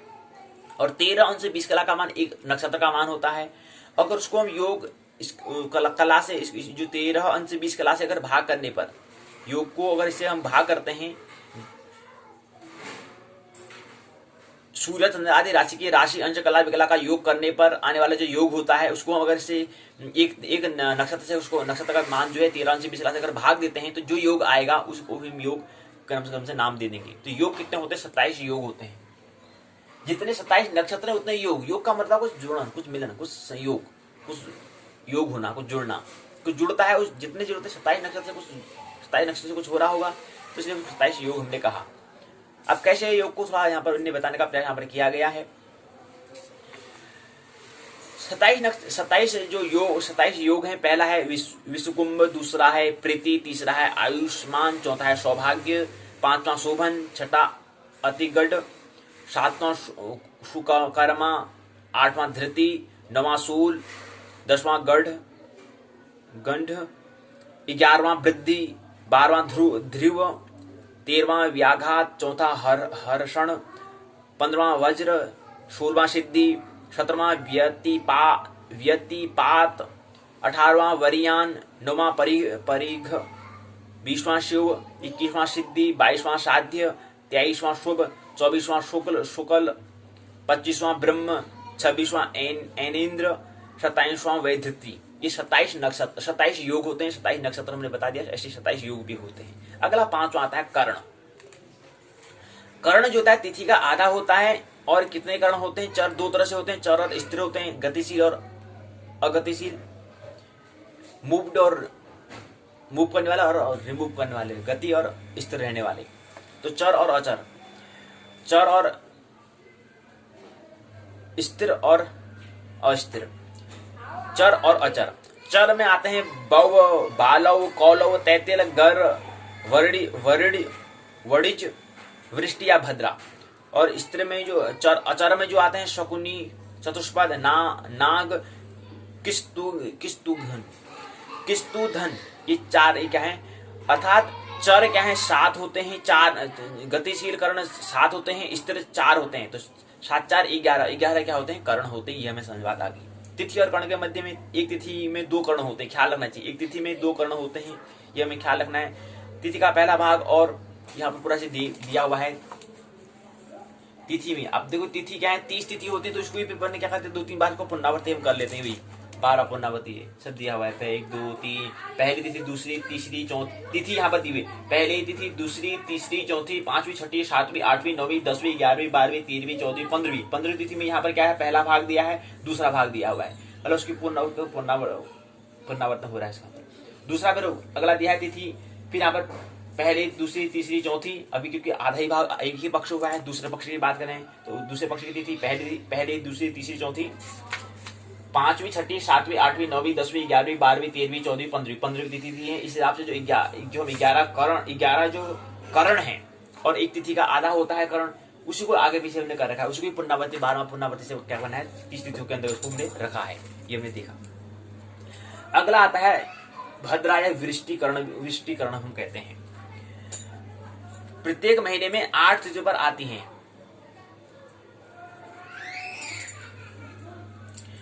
भद्रा यानी कि क्या है, कर्ण। भद्रा जो कर्ण कह रहे हैं, प्रत्येक महीने की 8 तिथि पर आती है ये भद्रा। शुक्ल पक्ष की 4 तिथि, कृष्ण पक्ष की 4 तिथि पर आती है। इन तिथियों का पहला या दूसरा भाग निश्चित दिशा की भद्रा बताते हैं। जिस दिशा में शुभ कार्य वर्जित गिना जाता है, जिस दिशा में शुभ कार्य करना हमें क्या रहता है, मना कर दिया जाता है कि जब वृष्टि होती है, जब भद्रा जब कर्ण आता है तो उसमें हमें शुभ काम नहीं करने चाहिए। इस तरह तिथि और भद्रा की दिशा के साथ संबंध यहाँ पर दिया हुआ है। 4 का, 8 का, 11 का, 15 का, 3 का, 7 का, 10 का और 14 का। एक शुक्ल पक्ष की बात कर रहे हैं। शुक्ल पक्ष में चौथी तिथि, 8वीं तिथि, 11वीं तिथि, 15वीं तिथि, भाग द्वितीया प्रथम, भद्रा की दिशा पश्चिम, अग्नि उत्तर, नैऋत्य। कृष्ण पक्ष की तीसरी, 7वीं, 10वीं और 14वां। वही तिथि लिखी तिथि यहाँ पर भी 4 तिथि, यहाँ पर 4 तिथि हैं, अलग अलग तिथि है। यहाँ पर तीसरी है तो यहाँ पर चौथी है, यहाँ पर 7वीं है तो यहाँ पर 8वीं है, यहाँ पर 10वीं है तो यहाँ पर 11वीं है, यहाँ पर 14वीं है तो यहाँ पर 15वीं तिथि है। ये शुक्ल पक्ष की है, कृष्ण पक्ष की। भाग द्वितीय प्रथम, भद्रा की दिशा ईशान, दक्षिण, वायव्य, पूर्व। यहीं पर क्या है, ये पाठशाला का ये जो चौथा ये प्रकरण है, मुख्य प्रकरण है, वो पूर्ण होता है। अगले प्रकरण में हम जन्म, चंद्र और वर्ग वर्णादि को हम समझने का प्रयास करेंगे। जन्म, चंद्र और वर्ग वर्णादि को हम समझने का प्रयास कल की पाठशाला में करेंगे। महत्वपूर्ण हम ये कह रहे थे कि पंचांगम, इसकी हम बात कर रहे थे, ये समझना है हमको। अगर कोई हमें पंचांग दिया जाता है उसको हमें देखना हमें आना चाहिए, उसका समझ में, उसको अंडरस्टैंडिंग हमें आना चाहिए, कैसे देखते हैं, क्या देखते हैं, यही पंचांग रहा है, इसको हमें देखना आना चाहिए। इसमें मुख्य तो पंचांग तो 5 भाग होंगे। पंचांग तिथिवार, नक्षत्र, योग, कर्ण होता है। तिथि हमने कहा बता दी, 30 तिथि होती हैं। वार 7 होते हैं। 7 वो ग्रह के हिसाब से होते हैं। रवि के हिसाब से, रवि सूर्य हो गया, रविवार, सोमवार चंद्रमा हो गया, रविवार, सोमवार, मंगलवार मंगल हो गया, रविवार, सोमवार, मंगल बुध के हिसाब से, बृहस्पति के हिसाब से हो गया, ग्रह के हिसाब से हो गया, शुक्र के हिसाब से हो गया, शनि के हिसाब से हो गया, और रवि अगली फिर पुनरावृत्ति हुई, 8वीं पुनरावृत्ति चलती है, 7 बार होते हैं, तो 7 बार भी बताते हैं। तो 7 ग्रह के हिसाब से 7 बार है, ये दिए हुए। यही पंचांग यहाँ पर दिया, एक पंचांग ये रहा, एक पंचांग ये रहा, ऐसे और सारे पंचांग होंगे। कैसे बना, इसको कैसे समझना, कैसे समझ के में आने चाहिए, हमें देखना, इसको आना चाहिए, ये बात है। तो यहीं पर क्या है, पहली बात पूर्ण होगी। आइए दूसरे भाग में प्रवेश करें। दूसरा भाग का नाम है, दूसरे भाग में बात करेंगे उत्तराखंड मुक्त विश्वविद्यालय के स्नातक प्रथम वर्ष के प्रथम प्रश्न पत्र है, उसकी आज अंतिम पाठशाला है। पाठों पर चर्चा आज अंतिम है। उसके बाद 2 दिन में प्रश्नोत्तर चर्चा रहेगी। इससे संबंधित ये जो पाठ है, इससे संबंधित 2 दिवसीय प्रश्नोत्तर चर्चा रहेगी, कल और परसों। उसके बाद फिर ये भाग पूर्ण हो जाएगा। तो फिर दूसरे भाग में प्रवेश करेंगे। 9 है, 9 उसके बाद 10 और 11 मैं इसको बात समझने का प्रयास करेंगे। तो 9 में हमने बात समझ ली है। तो 10 और 11 में 2 दिन प्रश्नोत्तर चर्चा रहेगी। 12 को परीक्षा रहेगी, तो उसमें इसकी बात नहीं करेंगे। फिर 13 से क्या करेंगे हम, 13 से फिर हम पुनः मनोविज्ञान जो है, मनोविज्ञान का जो दूसरा प्रश्न पत्र है, स्नातक प्रथम वर्ष का दूसरा प्रश्न पत्र है 102, साइकोपैथोलॉजी, मनोविकृत विज्ञान को समझने का प्रयास, उसको समझने का प्रयास हम करेंगे 13 तारीख से। तो खंड छठा है, अंतिम खंड है, उसकी अंतिम इकाई आज रह जाएगी। खंड छठा का नाम था बुद्धि और व्यक्तित्व, हम समझने का प्रयास करते। कल की पाठशाला में, कल और परसों की पाठशाला हमने समझा कि बुद्धि को हमने समझने का प्रयास किया, इंटेलिजेंस को हमने समझने का प्रयास 2 इकाई में हमने किया था। आज हम व्यक्तित्व को, पर्सनालिटी को समझने का प्रयास करेंगे, और इसी के साथ क्या करेंगे, तो इकाई को पूर्ण देंगे और पूरी पाठ को भी, जो पुस्तक है उसको भी पूर्ण करेंगे। इकाई तीसरा है व्यक्तित्व, पर्सनालिटी। इसमें हम मुख्य तौर पर बात करेंगे प्रस्तावना, उद्देश्य, दूसरा स्वरूप, व्यक्तित्व के अंतर्गत, पर्सनालिटी के अंतर्गत हमें उसके स्वरूप क्या है, उसके प्रकार, उसके निर्धारक, उसके शील गुण, उसके मापन, 5 प्रकरणों को समझने का हम प्रयास करेंगे। स्वरूप में तो कोई थोड़ा बहुत हल्की बातें हैं, उसको चर्चा, उसका स्वरूप में केवल परिचय एक ही भाग है, उसको समझने का प्रयास। दूसरे प्रकार में इसके पहले 1 2 3 4 भाग होते हैं। पहले के 4, 2 2 4, दूसरे के 3, तीसरे के 2 और ये 2 हैं। 2 के साथ 4 बिंदु और भी हैं, उसको समझने का हम प्रयास करेंगे। उसके बाद फिर चौथे का पुनः 3 भाग है। तो इसके प्रकार के टाइप्स के जो दूसरा भाग है व्यक्तित्व के, वो दूसरा भाग पूर्ण हो जाएगा। तीसरे भाग में निर्धारक, इसके पुनः 1 2 3 शाखा है। 3 शाखा में जो पहली शाखा उसके पुनः 2 उपशाखा है, दूसरे के पुनः 3 उपशाखा है, तीसरे के कोई शाखा नहीं है। तो पहले के 2, दूसरे के 3 और तीसरे का एक ही, वही अपना एक ही है, उसका कोई उपशाखा नहीं है। चौथा भाग शील गुण है। शील गुण के अंतर्गत उसके 3 शाखा है, पहला, दूसरा, तीसरा। पहले जो शाखा है उसके पुनः 2 उपशाखा है। पहले का पहला, दूसरे का पुनः क्या है, उसके फिर क्या है, दूसरे का जो उपशाखा है, उपशाखा पुनः क्या है, फिर चरण है। पहला चरण, दूसरा चरण, तीसरा चरण। पहला भाग पूर्ण हुआ, दूसरा का एक ही है, कोई उसकी शाखा, कोई उसकी उपशाखा नहीं है। दूसरा क्या है, फिर तीसरा जो शाखा है उसके पुनः उपशाखा है। 1 2 3 4 5 6 7 उपशाखाओं को समझने का प्रयास हम करेंगे। इसके बाद शील गुण जो चौथा भाग है व्यक्तित्व का, वो पूर्ण हो जाएगा। 5वां भाग है मापन। मापन के अंदर पहला, दूसरा, तीसरा, चौथा, 4 क्या है, शाखा है। 4 में जो पहला है, पहले का कोई उपशाखा नहीं है, दूसरे का भी कोई उपशाखा, दूसरे का एक उपशाखा है, तीसरे का एक उपशाखा है। उपशाखा के अंदर फिर पुनः क्या है, चरण है। 1 चरण, 2 चरण, 3 चरण। 3 चरण के बाद पुनः उसके फिर भाग हैं। पहले चरण का पुनः 3 भाग है इसके दिए हुए। उसके बाद दूसरे चरण के पुनः 1 2 3 4 5 6 7 8 9 10 11 12 13 14 15 16 भाग है। तीसरे का 1 2 जो तीसरा भाग है उसके पुनः अन्य इसके चरण है, बाद है, अन्य इसका हिस्सा है। क्या है, कितने हिस्से हैं, पहला, दूसरा, तीसरा, चौथा, 5 हिस्से हैं। उसके बाद फिर क्या हो जाएगा, मापन का जो 3 शाखा है, तीसरा जो शाखा है वो पूर्ण हो जाएगा। उसके बाद चौथा जो शाखा है व्यक्तित्व के, जो 5वां जो भाग के अंदर जो चौथी शाखा है, उसके अंदर इसके 3 भाग है। पहला भाग, दूसरा, तीसरा, 4 भाग इसमें दिए हुए हैं। 4 में जो पहला है, पहला जो है इसमें उसकी एक उपशाखा है। उपशाखा के अंदर फिर उसके फिर चरण है। 1 चरण, 2 चरण, 3 चरण, 4 5 6 7 8 चरण दिए हुए हैं। उसका दूसरा भाग है, दूसरे के पुनः एक शाखा है, उसके पुनः 2 उपशाखाएं हैं। जो दूसरी है, दूसरी की पुनः 3 चरण है, 1 2 3। उसका दूसरा जो है, दूसरे के पुनः 1 2 3 4 5 6 7 8 9 क्या है, चरण है। इसके बाद फिर तीसरा आता है। तीसरे के एक शाखा पुनः दी हुई है, उपशाखा एक दी हुई है। उपशाखा के अंदर फिर चरण है, 1 2 3 4 5 चरण। उसके बाद फिर चौथा जो है, चौथा जो हम कह रहे हैं कि पर्सनालिटी व्यक्तित्व का जो 5वां भाग है, जो 5वां भाग है, उसके अंदर जो चौथा शाखा है, चौथे का फिर पहला, दूसरा, तीसरा, चौथा जो उसका शाखा है। चौथा शाखा का पुनः एक क्या है, उपशाखा है। उपशाखा के पुनः 1 2 3 4 5 क्या है, चरण है। यहीं पर इस चरण के साथ क्या जाएगा, ये पाठशाला पर जो पाठशाला का जो दूसरा भाग है, उसके अंतर्गत जो इकाई तीसरी है, तीसरी इकाई की जो इकाई, जो अंतिम इकाई व्यक्तित्व है, पर्सनालिटी है, उसको पूर्ण हो जाता है यहाँ पर। तो आइए आप इसको पुस्तक के माध्यम से समझने का प्रयास करें। ये तो हमने संक्षिप्त में एक रूपरेखा बता दें हम क्या पढ़ने वाले हैं, कितना हमें पढ़ना है, उसको समझने का प्रयास यहाँ पर हमने किया तीर के माध्यम से। ये संक्षिप्त में उसको समझा, रूपरेखा हम देखी। अब आइए समझे इसके पुस्तक के माध्यम से, उत्तराखंड मुक्त विश्वविद्यालय द्वारा। इकाई का नाम दिया है व्यक्तित्व का स्वरूप, प्रकारक, निर्धारक, व्यक्तित्व के शील गुण और व्यक्तिगत का मापन।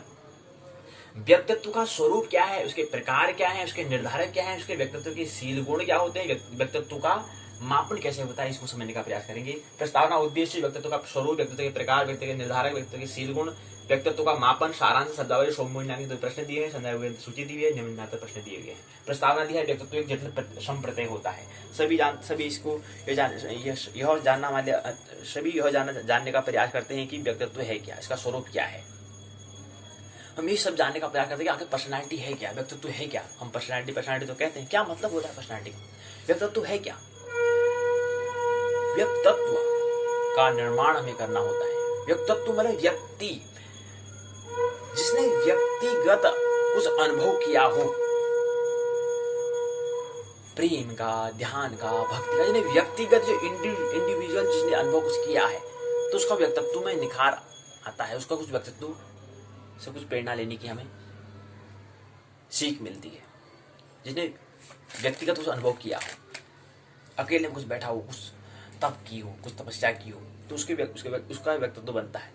अन्य का भी व्यक्तित्व होता है, लेकिन किसी का व्यक्तित्व ऐसा होता है जहाँ से हम प्रेरणा लेते हैं, जहाँ से जिसके हम अनुयायी बनना चाहते हैं, उससे प्रेरणा लेना चाहते हैं। कृष्ण के व्यक्तित्व का से हम प्रेरणा लेना चाहते हैं। उद्देश्य दिए हैं, 5 उद्देश्य दिए गए हैं। व्यक्तित्व का स्वरूप क्या होता है, अलग अलग मित्र अपना हिसाब से बताते हैं। आल्बर्ट बताते हैं, आइजिक बताते हैं, लेविन बताते हैं। क्या बताते हैं हम अभी यहाँ पर डिस्कस नहीं करेंगे, चर्चा नहीं करेंगे, केवल बता देने की। रोजर्स बताते हैं।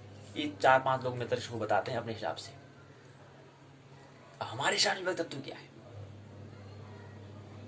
अभी सारांश तौर पर जब समझेंगे वहां पर, फिर उसके बाद हम अपना उसकी परिभाषा निकालेंगे कि उसी व्यक्तित्व की परिभाषा डेफिनेशन क्या होती है। व्यक्तित्व के प्रकार में आएगा। प्रकार के अंदर हमने कहा कि पहला प्रकार दिया हुआ है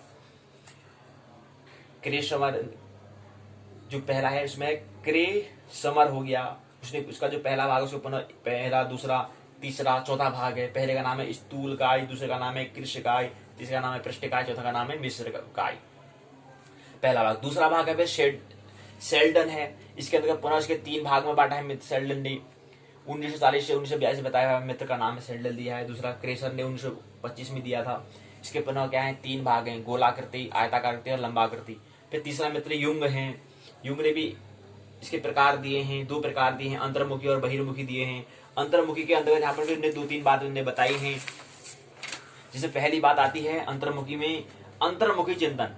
जैसे अंतर्मुखी चिंतन है तो ऐसे ही बहिर्मुखी चिंतन भी होता है, इसलिए अंतर्मुखी बहिर्मुखी लिखा है। दूसरा है अंतर्मुखी भाव का प्रकार होता है, ऐसे बहिर्मुखी भाव प्रकार होता है। तीसरा अंतर्मुखी संवेदना होता है, ऐसी बहिर्मुखी संवेदना होती है। अंतर्मुखी चिंतन, अंतर्मुखी भाव, अंतर्मुखी संवेदना, ऐसी बहिर्मुखी चिंतन, बहिर्मुखी भाव, बहिर्मुखी संवेदना। और चौथा होता है अंतर्मुखी अंतर्दर्शी, अंतर्मुखी और बहिर्मुखी अंतर्दर्शी भी होता है। तो ये 4 भाग ने बताए। अगला मित्र है आइजिंग है, उनने बताया, इसमें उनने 2-3 बातें इनने भी बताई है। बहिर्मुखरता बताई है, स्नायु विकृतता बताई है, विकृति से विकृतता बना है। तीसरा है मनोविक्षिप्तता उनने बताई। फिर यहीं पर क्या है, इसके जो प्रकार है पूर्ण हो जाते हैं। अगला आता है निर्धारक, डिटरमिनेंट। इसके अंतर्गत उनने फिर बताया कि जैविक, पर्यावरण निर्धारक और समाज सांस्कृतिक निर्धारक, 3 उन्हें भागों में बांटा है व्यक्तित्व के निर्धारक। जो डिटरमिनेंट जो है उसको निर्धारक को बांट रखा है। निर्धारक में जो निर्धारण करने वाले होते हैं, तो पहला आता है जैविक निर्धारक। जैविक निर्धारक के अंतर्गत जो है, जो बायोलॉजिकली जो है डिटरमिनेंट जो है, निर्धारक जो है, उसके अंदर पहला आता है आनुवांशिकता। आनुवांशिकता मतलब मानव शरीर में अरबों की संख्या में कोशिकाएं होती हैं। 12, 13, 14 अरब हमने कुछ कहा, 12 अरब हमने कहा था स्नायु कोशिका होती है। 12 अरब जब हम तंत्रिका तंत्र नर्वस सिस्टम को समझा था वहां पर, तो 12 अरब स्नायु कोशिकाएं होती है। और सबसे जटिल तंत्रिका तंत्र होता था, ये भी हमने समझने का प्रयास किया था, क्योंकि सबसे ज्यादा इसमें कोशिका पाई जाती है। प्रत्येक कोशिका में केंद्रीय होता है। लाल रुधिर कोशिकाओं को छोड़कर प्रत्येक केंद्र में 46 क्रोमोसोम होते हैं। 23 जोड़े से संगठित होते हैं। प्रत्येक जोड़े का एक क्रोमोसोम माता से और एक पिता से। आनुवांशिकता क्या है, आनुवांशिकता में कितने क्रोमोसोम होते हैं, 46 होते हैं। 46 को 2 का अगर करते हैं तो 23 दूना 46 होता है, तो 23 जोड़े होते हैं। जोड़ा कहते हैं, जैसे हमारे हम जूता चप्पल लेते हैं उसको जोड़े में लेते हैं, 2 पैर होता है ना, 2 पैरों के लिए लेते हैं, जोड़ा कहते हैं। जोड़ा मतलब 2 व्यक्ति का, जैसे हम स्त्री पुरुष का जोड़ा कहते हैं, जोड़ा कहते हैं। दाम्पत्य मतलब 2 व्यक्तियों का जोड़ा। तो ऐसी जोड़ा मतलब होता है 23। 46 को हमने 2 जोड़े में बांटे तो कितने होते हैं, 23 जोड़े होते हैं, मतलब 46 क्रोमोसोम होते हैं। प्रत्येक जोड़े का एक क्रोमोसोम माता से एक पिता से प्राप्त होता है। क्रोमोजोम से डीएनए ड्राइव न्यूक्लिक अम्ल कुछ होता है। डीएनए का जो संक्षिप्त नाम दिया है, इसका पूरा नाम क्या है, इस पर विचार करें।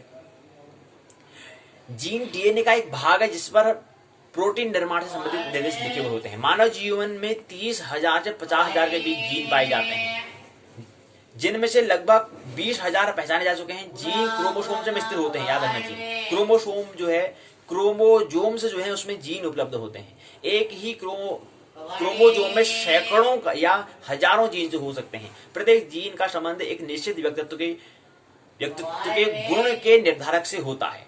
कुछ सील गुण केवल एक जीन द्वारा निर्धारित हो जाता है, तो अन्य सैकड़ों जीन के अंतक्रिया से उत्पन्न होते हैं। व्यवहार उत्पन्न होने पर हजारों जीन एक साथ सक्रिय रहते हैं। तो यहां से सील गुण हम इस जीन्स जोन से हम पता कर सकते हैं। कहने का मतलब व्यक्तित्व पर्सनालिटी के सील गुण, एक सील होता है, एक दुस्सील होता है। सील और दुस्सील, एक सील दो गुण है, एक गुण है सील, एक दुस्सील। मतलब सील जो है एक स्वभाव के अनुरूप, एक स्वभाव के विपरीत दुस्सील, स्वभाव के विपरीत दुस्सील कहलाएगा। और शील जो है हमारे स्वभाव के अनुरूप, अनुकूल और प्रतिकूल हिसाब से होता है। तो कहने का मतलब व्यक्तित्व पर्सनालिटी के सील गुणों के निर्धारक में आनुवांशिकता जो है की महत्वपूर्ण भूमिका होती है, ये हमें समझना चाहिए। तो जैविक निर्धारक बायोलॉजिकली जो डिटरमिनेंट्स हैं उसके अंदर पहला आता है आनुवांशिकता। थोड़ा हमने इसको समझने का प्रयास यहाँ पर किया, इसलिए जिक्र हमने यहाँ पर किया क्योंकि महत्वपूर्ण होता है, आगे ज्योतिष में भी काम आने वाला है जी, आनुवांशिकता के हिसाब से देखना पड़ेगा। दूसरा हार्मोन्स होता है। अब क्या है, नहीं बात करेंगे। दो बात होते हैं जैविक निर्धारक में। दूसरा हमने कहा पहला जैविक, दूसरा था पर्यावरणीय निर्धारक। इसमें पहला आता है भौतिक पर्यावरण, दूसरा पारिवारिक पर्यावरण, तीसरा आता है शैक्षणिक पर्यावरण, शिक्षा से संबंधित शिक्षण पर्यावरण कह सकते हैं इसको। अब शैक्षणिक पर्यावरण जो है, इससे पहले एक बात समझ लें कि जो हमारे पारिवारिक पर्यावरण बताया, इसके अंतर्गत अब भौतिक पर्यावरण जैसे ठंडा गर्म होता है, पहाड़ी मैदानी क्षेत्र होता है, जाड़ा ठंडा, जो ठंडा गर्म लगता है उसकी बात कर रहे हैं भौतिक पर्यावरण। मतलब पारिवारिक पर्यावरण मतलब होता है, उसके अंदर आता है, वैसी बात होगी माता पिता था बच्चा का संबंध कैसा है। दूसरा घर का सामाजिक वातावरण कैसा है, इन्वायरमेंट कैसा है। तीसरा आता है पर्यावरण की सामाजिक आर्थिक स्थिति कैसी है, परिवार का आकार, परिवार का रहन सहन इत्यादि, ये सब किसमें आते हैं, पारिवारिक पर्यावरण में आता है, फैमिली इन्वायरमेंट इसमें आता है। ये भी क्या करेगा, ये भी व्यक्तित्व को निर्धारण करेगा, व्यक्तित्व बनेगा। व्यक्तित्व का निर्धारण करने के लिए हमने कहा 3 डिटरमिनेंट्स होते हैं, 3 निर्धारक होते हैं, 3 जन्मदाता होते हैं। पहला निर्धाता मतलब डिटरमिनेंट्स मतलब जन्मदाता जो है उनका माहौल, जैविक निर्धारक जैविक से संबंधित, दूसरा पर्यावरण से संबंधित, तीसरा समाज सांस्कृतिक से संबंधित, 3 इसकी बात होती है। तो पहले जैविक में पहली में आनुवांशिकता, दूसरा हार्मोन्स हमने समझा, इसकी जो भाग शाखा थी जैविक निर्धारक अंतर्गत जो आने वाली बात, दो भाग थे। दूसरे पर्यावरण के निर्धारक अंतर, जो पर्यावरण के जो पर्यावरणीय जो जन्मदाता है हो रहे हैं, उसके अंदर पहला भौतिक, दूसरा पारिवारिक पर्यावरण, तीसरा शिक्षा शैक्षणिक पर्यावरण, एजुकेशनली इन्वायरमेंट्स। इसके अंदर क्या होता है, इसके अंदर प्रारंभिक स्कूली अनुभूतियां क्या थी, स्कूल का सामूहिक वातावरण कैसा था, स्कूल के विषय कैसे रहे, स्कूल का प्रकार कैसा था, वहां गुरुजी पढ़ाते थे या गप्पे सुनाते थे, वहां शिक्षक कैसे थे, शिक्षक की मनोवृत्ति कैसी थी, वो मारने में रुचि लेता था, वो प्रेमी था, प्रेम के बारे में कुछ शिक्षा दे रहा था, उसका कुछ अनुभव किया था नहीं किया था, खाली काम चलाने के पैसे कमाने के लिए पढ़ाता था। शिक्षक की मनोवृत्ति कैसी थी और उसका व्यवहार, उसका बिहेवियर कैसा था, उसकी मनोभूति, उसका वो हृदय पूर्ण प्रेम पूर्ण था नहीं था, उसने कभी ध्यान प्रेम का अनुभव किया था नहीं किया था, ये पूरा क्या करेगा, व्यक्तित्व को निर्धारण करेगा। अगला आता है पाठ्यक्रम कैसा था, पाठ्यक्रम में क्रियाएं कैसी थी, विद्यालय के मित्र कैसे थे, साथी कैसे थे, फ्रेंड कैसे थे, सत्संगी कैसी थी। बिनु सत्संग विवेक न होय, गोस्वामी तुलसीदास जी तो कहते हैं बिना सत्संग के तो विवेक तो होता ही नहीं है जी। तो संगति कैसी थी, साथी कैसे थे, मित्र कैसे थे, ये सब निर्धारण करेंगे। दूसरे किसको, पर्यावरणीय निर्धारक कहलाएगा। यहां से व्यक्ति, हम किसको निर्धारण बात कर रहे हैं, किसके निर्धारक की बात हो रही है, व्यक्तित्व की, पर्सनालिटी की बात हम कर रहे हैं। तो पर्सनालिटी में दूसरा, तीसरा आता है समाज और सांस्कृतिक निर्धारक। इसमें 2-3 बातें होती हैं, कैसा हमारा रहन सहन है, कैसा खान पान है, कैसे वेशभूषा है, कैसे आस पड़ोस के लोग हैं, कैसे सामाजिक गतिशीलता है, ये सब इसमें आता है। कैसे तौर तरीके हैं, कैसी संस्कृति है, कैसा रहन सहन, कैसी रीति रिवाज हैं, कैसी आदतें हैं, कैसी परंपराएं हैं, कैसी हमारी संस्कृति है, कैसा हमारा कल्चर है, ये सब इसमें आते हैं। समाज मतलब होता है सभी व्यक्तियों का समूह। सांस्कृतिक मतलब हो गया है जो समूह में रहने वाले जो व्यक्ति थे, वहां पर उन्होंने जो अनुभूति जो उन्होंने की थी, उनने प्रकृति के अनुकूल जो अनुभव जो किया था, उसको हम सांस्कृतिक कहते हैं। जिसने प्रेम का अनुभव किया, किसी ने कुछ अच्छा कुछ क्रांति जिसने की हुई, वो संस्कृति कहलाएगी। तो समाज और समाज में जो रहने वाले जो महत्वपूर्ण व्यक्ति थे, जिसका व्यक्तित्व तो हमें प्रेरणा लेने की होती है, तो इसे संस्कृति, उस संस्कृति को कल्चर कहलाएगा। जैसे पश्चिम में क्या हम वैज्ञानिक की संस्कृति कह सकते हैं, और यहाँ पर भारत में हम मनुष्य की संस्कृति हम कह सकते हैं। तो दोनों संस्कृति में कल्चर में अंतर रहता है। तो ये इससे क्या होगा, इससे व्यक्तित्व निर्माण बनता है। तो हम व्यक्तित्व को समझने का प्रयास। अगला आता है शील गुण। शील और दुशील गुण के दो भाग। व्यक्तित्व के शील गुण अब क्या है, विस्तार से बात तो नहीं हो रही, लेकिन शील गुण का मतलब होता है ट्राइट। इसमें मित्र आलपोर्ट कुछ बताते हैं, इसके अंदर उन्हें 200 शील गुण की 200 शील गुण व्यक्तित्व की आधारशिला उन्हें रखी। 200 शील गुण होते हैं व्यक्तित्व की आधारशिला। आलपोर्ट ने दो प्रकार में उन्हें बांटा। पहला सामान्य शील गुण, दूसरा व्यक्तिगत शील गुण। फिर उन्हें जो दूसरा व्यक्तिगत शील गुण था उसको पुनः 3 उन्हें भाग करे, मूलभूत, केंद्रीय शील गुण और गौण शील गुण। ये 3 भागों में उन्होंने उसको बांटे। मूलभूत में महात्मा गांधी आता है, हिटलर आता है, ये सब क्या है, मूलभूत वाले हैं। केंद्रीय के अंतर्गत आता है, ऐसे गौण शील गुण के अंदर के भी कुछ आते हैं, लेकिन इन्हें मूलभूत में बताया। जैसे गांधी हो गए, महात्मा गांधी हो गई, सत्य अहिंसा के, हिटलर हो गया आक्रामकता, व्यक्ति को मारने वाला, वो मूलभूत अर्थात व्यक्तिगत शील गुण के अंदर पहला भाग मूलभूत में आते हैं। ऐसे दूसरा केंद्रीय, तीसरा गौणशील। अगला आता है पहला भाग, तो ये था पहले मित्र ने बताया था आलपोर्ट। दूसरा मित्र कैटेल बताते हैं, कुछ हमारे बाद ने बताया 16 मूल कारक होते हैं, उनका मापन 16 व्यक्तित्व कारक प्रश्नावली उन्होंने बनाई है, लेकिन 16 पीएफ का वर्णन नहीं किया, व्यक्तित्व का मापन भाग उन्होंने किया। अगला मित्र आता है फिग 5 प्रतिरूप उन्होंने बताया है।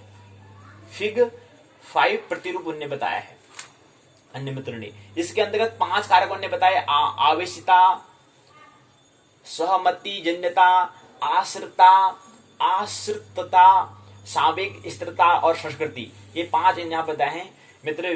बिग 5 प्रतिरूप ने बताए हैं, 5 कारक उसने बताए हैं व्यक्तित्व को निर्माण करने वाले। अगले 5 कारक में जो हमने कहा, इसमें 5 भाग और आते हैं, 1 2 3 4 5 6 7 भाग और आते हैं। इसकी और बात इसमें और होती है।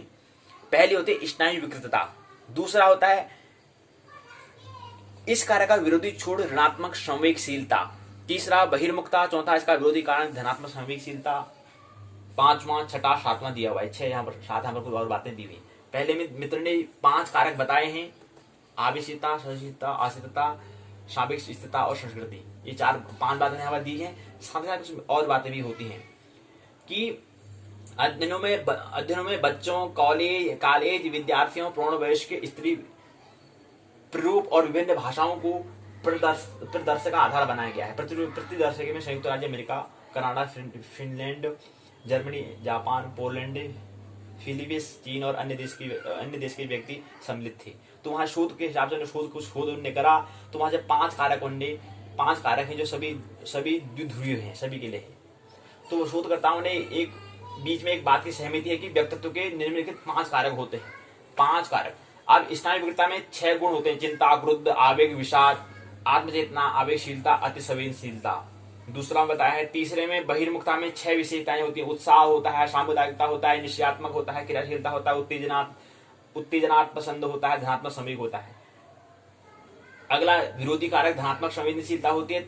अगला होता है सहमति जन्यता, इसमें 6 विशेषताएं, विश्वास, स्पष्टवादिता, परोपकारिता, अनुपालक शालीनता, आदर्शवादी और आशावादी धार्मिक। ये 3 बातें दी। अगला आता है कर्तव्य निष्ठता, इसके अंतर्गत 6 विशेषताएं, सामर्थ्य आता है, व्यवस्था आता है, कर्तव्य परायण आता है, उपलब्धि की प्रतिस्पर्धा आता है, आत्मा अनुशासन, विचार विमर्श, ये आते हैं। अनुभव के प्रति खुलापन आता है, 6 विशेषताएं इसमें दी हुई है। पहला आता है स्वर, कल्पना, सौंदर्य बोध, अनुभूति, क्रियाएं, विचारों और मूल्य, ये बातें यहाँ पर दी हुई है। फिर आता है मापन करना, मैनेजमेंट करना, मापदंड, व्यक्तित्व का मापदंड, इसको बताने का हमें प्रयास किया है। इसमें पहला आता है व्यक्तित्व मापन के उपागम यहाँ पर दिए हुए हैं। पहले के 1 2, फिर दूसरा दिया है पहला दूसरा तीसरा, फिर तीसरा है, तीसरा पहला दूसरा तीसरा, ऐसे दिन यहाँ पर दिया हुआ है। अब क्या दिया है विस्तार से बात नहीं करेंगे, समय नहीं है।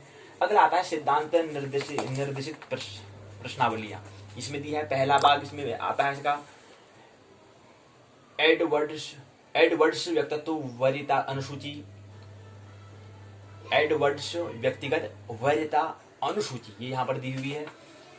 अगला आता है कारक विशेषण के द्वारा निर्मित मापनियां। पहला आता है 16 व्यक्तिगत कारक प्रश्नावली, इसको 16 पीएफ बोलते हैं। दूसरा आता है आईजेन की व्यक्तित्व प्रश्नावली, PQ आता है। तीसरा आता है नियो व्यक्तित्व मापनी संशोधित, NEOPIR। 16 अब जो मैंने बताया कि पहला दूसरा तीसरा, इसको यहाँ पर बताने का हमने प्रयास किया। पहला है 16 व्यक्तिगत कारक प्रश्नावली, इसको 16 PF बोलते हैं। P मतलब होता है पर्सनालिटी, F का मतलब होता है फैक्टर, और 5 16 व्यक्तिगत कारक प्रश्नावली है, तो P का मतलब पर्सनालिटी, F का मतलब होता है फैक्टर। तो ये बताने का प्रयास यहाँ पर किया गया है। 16 कारक मापनियां, 5 सार्वभौमिक मापनियां होती हैं। अगला आता है वैधता मापनियां आता है, इसके अंदर 1 2 3 बात यहाँ पर दी है। फिर दूसरा प्राथमिक कारक मापनियां आती हैं। इसके अंदर यहाँ पर पहला स्नेह, उत्साह, हार्दिकता, दूसरा तर्क, तीसरा है सामयिक स्थिरता, चौथा है प्रभुत्व, पांचवा सक्रियता, छठा है नियम चैतन्य बोध, सातवां है सामाजिक निर्भीकता। इसके अंदर यहाँ पर क्या है संदर्भ कम प्राप्तांक की व्याख्या स्टेन 1 से 3, अधिक प्राप्तांक की व्याख्या स्टेन 8 से 10, यहाँ पर दी हुई है पूरी ABCDEFGH संदर्भ दिया हुआ है। इसी क्रम में अगला आता है 8वां संवेदनशीलता आती है। अगला आता है सतर्कता। अगला आता है 10वां अन्य मनस्कता। अगला आता है व्यक्तिगतता। 12वां आता है आशंका। 13वां आता है परिवर्तन के प्रति खुलापन। 14वां आता है स्वावलंबी आत्मनिर्भरता। 15वां आता है पूर्णतावाद आता है। इसी के अंदर संदर्भ यहाँ पर दिए हैं ILMNO Q1 Q2 Q3। कम प्राप्तांक की व्याख्या स्टेज 1 से 3, 1 से 3 लेकर के अधिक प्राप्तांक की व्याख्या स्टेज 8 से 10 ये दिया हुआ है। फिर अगला आता है प्राथमिक कारक के अंदर अगला आता है टेंशन तनाव 16 कारक Q4 बोलते हैं, संदर्भ दिया ये इसको बताने का प्रयास किया है। अगला आता है तीसरा भाग है 5 सार्वभौमिक कारक मापियां ग्लोबल फैक्टर स्केल से 5 ग्लोबल फैक्टर स्केल से 5 सार्वभौमिक स्केल से। ग्लोबल मतलब होता है सार्वभौमिक। इसमें दिया है पहला 5 कौन से, पहला आता है बहिर्मुखता, दूसरा चिंता, तीसरा आता है कठोर चिंतन इच्छा शक्ति, तीसरा चौथा आता है स्वतंत्रता, पांचवा आता है आत्मनियंत्रण सेल्फ कंट्रोल आता है। अगला भाग दिया है कसौटी आधारित अनुसूचियां होती हैं, ये बताने का प्रयास। उसके अंदर पहला आता है मिनीसोटा बहुआयामी व्यक्तित्व अनुसूची 2 पुनर्संरचित प्रारूप यहाँ दिया हुआ है। इस बात में 13 मापियां, 3 वैधता, 10 नैदानिक होती हैं। पहला इसका भाग है वैधता मापियां, इसमें 8 संख्या होती है।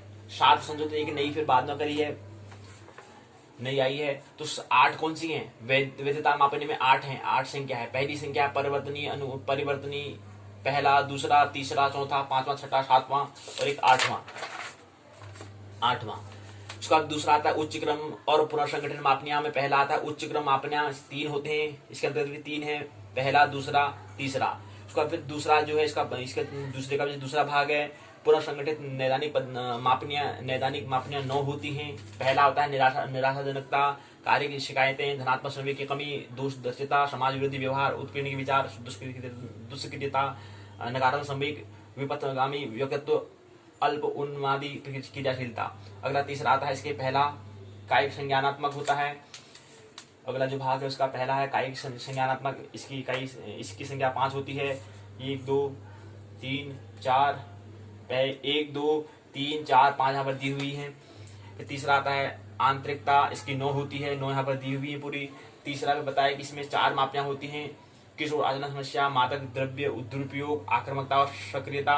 चौथा बताइए ये 5 होती है पारिवारिक समस्याएं, दूसरी, तीसरी, चौथी शर्मिलापन भी आता है, असंबद्धता भी आता है। 5वां है रुचि, रुचि के अंदर यहाँ पर साहित्य रुचियां और यांत्रिक भौतिक रुचियां 2 चीज होती हैं।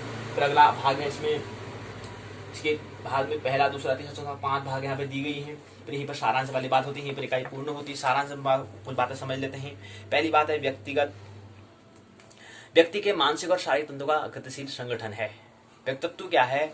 व्यक्ति के मानसिक और शारीरिक तंतु का गतिशील संगठन एक ऑर्गेनाइजेशन कहलाता है। उसके व्यवहार को निर्धारित करता है। व्यवहार व्यक्ति के आंतरिक मनोवैज्ञानिक संरचना, बाह्य पर्यावरणीय तथा इन दोनों में अंतःक्रिया का परिणाम होता है, रिजल्ट होता है। शारीरिक गुणों के अध्यापक मित्र क्रेशमर ने 4 बताए, शेल्डन ने 3 बताए। मनोवैज्ञानिक गुणों के आधार पर युंग मित्र है, उन्होंने व्यक्ति को 2 प्रकार से बताया। आइजैक ने 3 प्रकार में उनको बांटा है, व्यक्तित्व को बांटने का प्रयास उन्होंने किया। व्यक्तित्व की विशेषता में जैविक निर्धारक में आनुवांशिकता आता है, हार्मोन की प्रमुख भूमिका उन्होंने बताई है। फिर ये यहाँ पर बताने का प्रयास क्रम से बताने का सारांश में बातें यहाँ पर दी हुई है, पहली, दूसरी, तीसरी, चौथी, 5वीं, 6ठी, 7वीं, 8वीं, 9वीं, 10वीं, 11वीं, 12वीं, 13वीं, 14वीं, 15वीं, 15 तथ्य में इसका पूरा पाठ का निचोड़ यहाँ पर दिया हुआ है। अब ये इसका सारांश भी नहीं समझ पाएंगे, मतलब इसको डिस्कस नहीं कर पाएंगे, चर्चा नहीं कर पाएंगे। दूसरा आता है व्यक्तित्व है क्या। एक शब्द में इसकी शब्दावली को समझने। व्यक्तित्व आनुवांशिकता तथा परिवेश के द्वारा निर्धारित प्राणी में वास्तविक या सक्षम व्यवहार बिहेवियर प्रारूप का समग्र योग को हम व्यक्तित्व कहते हैं। शील गुण क्या है? व्यक्ति के व्यवहारों की एक ऐसी विशेषता है जो विभिन्न प्रकार की परिस्थितियों में प्रकट होती है। किसी व्यक्ति की ईमानदार होना, उत्साही होना, संवेदनशील होना इत्यादि, ये सभी शब्द विश्लेषण है जिसके द्वारा व्यक्ति के प्रमुख लक्षणों को व्यक्त किया जाता है। इन्हीं लक्षणों को हम शील गुण कहते हैं। 100 मूल्यांकन 2 प्रश्न दिए हैं, संदर्भ में सूची दी हुई है और यहाँ पर निबंधात्मक प्रश्न दिए हैं। पहला प्रश्न है व्यक्तित्व के स्वरूप को स्पष्ट करो, व्यक्ति के प्रकार से आप क्या समझते हैं, व्यक्ति के प्रमुख निर्धारों पर एक लेख लीजिए। चौथा है शील गुण से आप क्या समझते हैं, विभिन्न उपागमों की समीक्षा कीजिए। 5वां है व्यक्तित्व मापन के उपागमों के बारे में बताइए। 6ठा है एडवर्ड्स व्यक्तित्व वर्तिता अनुसूची पर टिप्पणी करें। 7वां 16 व्यक्तित्व कार्य प्रश्नावली द्वारा मापे जाने वाले कार्यों का वर्णन करें। 8वां है मिनीसोटा बहुआयामी व्यक्तित्व अनुसूची दूसरा, पुनर्संरचित प्रारूप में समृद्ध विभिन्न मापियों का वर्णन करें। 8 प्रश्न यहाँ पर दिए निबंधात्मक प्रश्न और यहीं पर क्या पुस्तक पूर्ण होती है। तो यहीं पर पहला प्रश्न पत्र पूर्ण हुआ, दूसरे की प्रश्न उत्तर और रह जाएगी। उसका फिर दूसरे प्रश्न पत्र है मनोव्यक्तित्व विज्ञान, साइकोपैथोलॉजी को हम समझने का प्रयास करेंगे। तो यहीं पर पुस्तक पूर्ण होती है। मानना नहीं है, जानना है, आनंद महोत्सवपूर्ण जीवन जीना है। मेरी बातों को प्रेम पूर्वक शांति पूर्वक सुना, बहुत बहुत अनुग्रहित हूँ। अंत में सबके भीतर बैठे परमात्मा को प्रणाम करता हूँ। मेरा प्रणाम स्वीकार।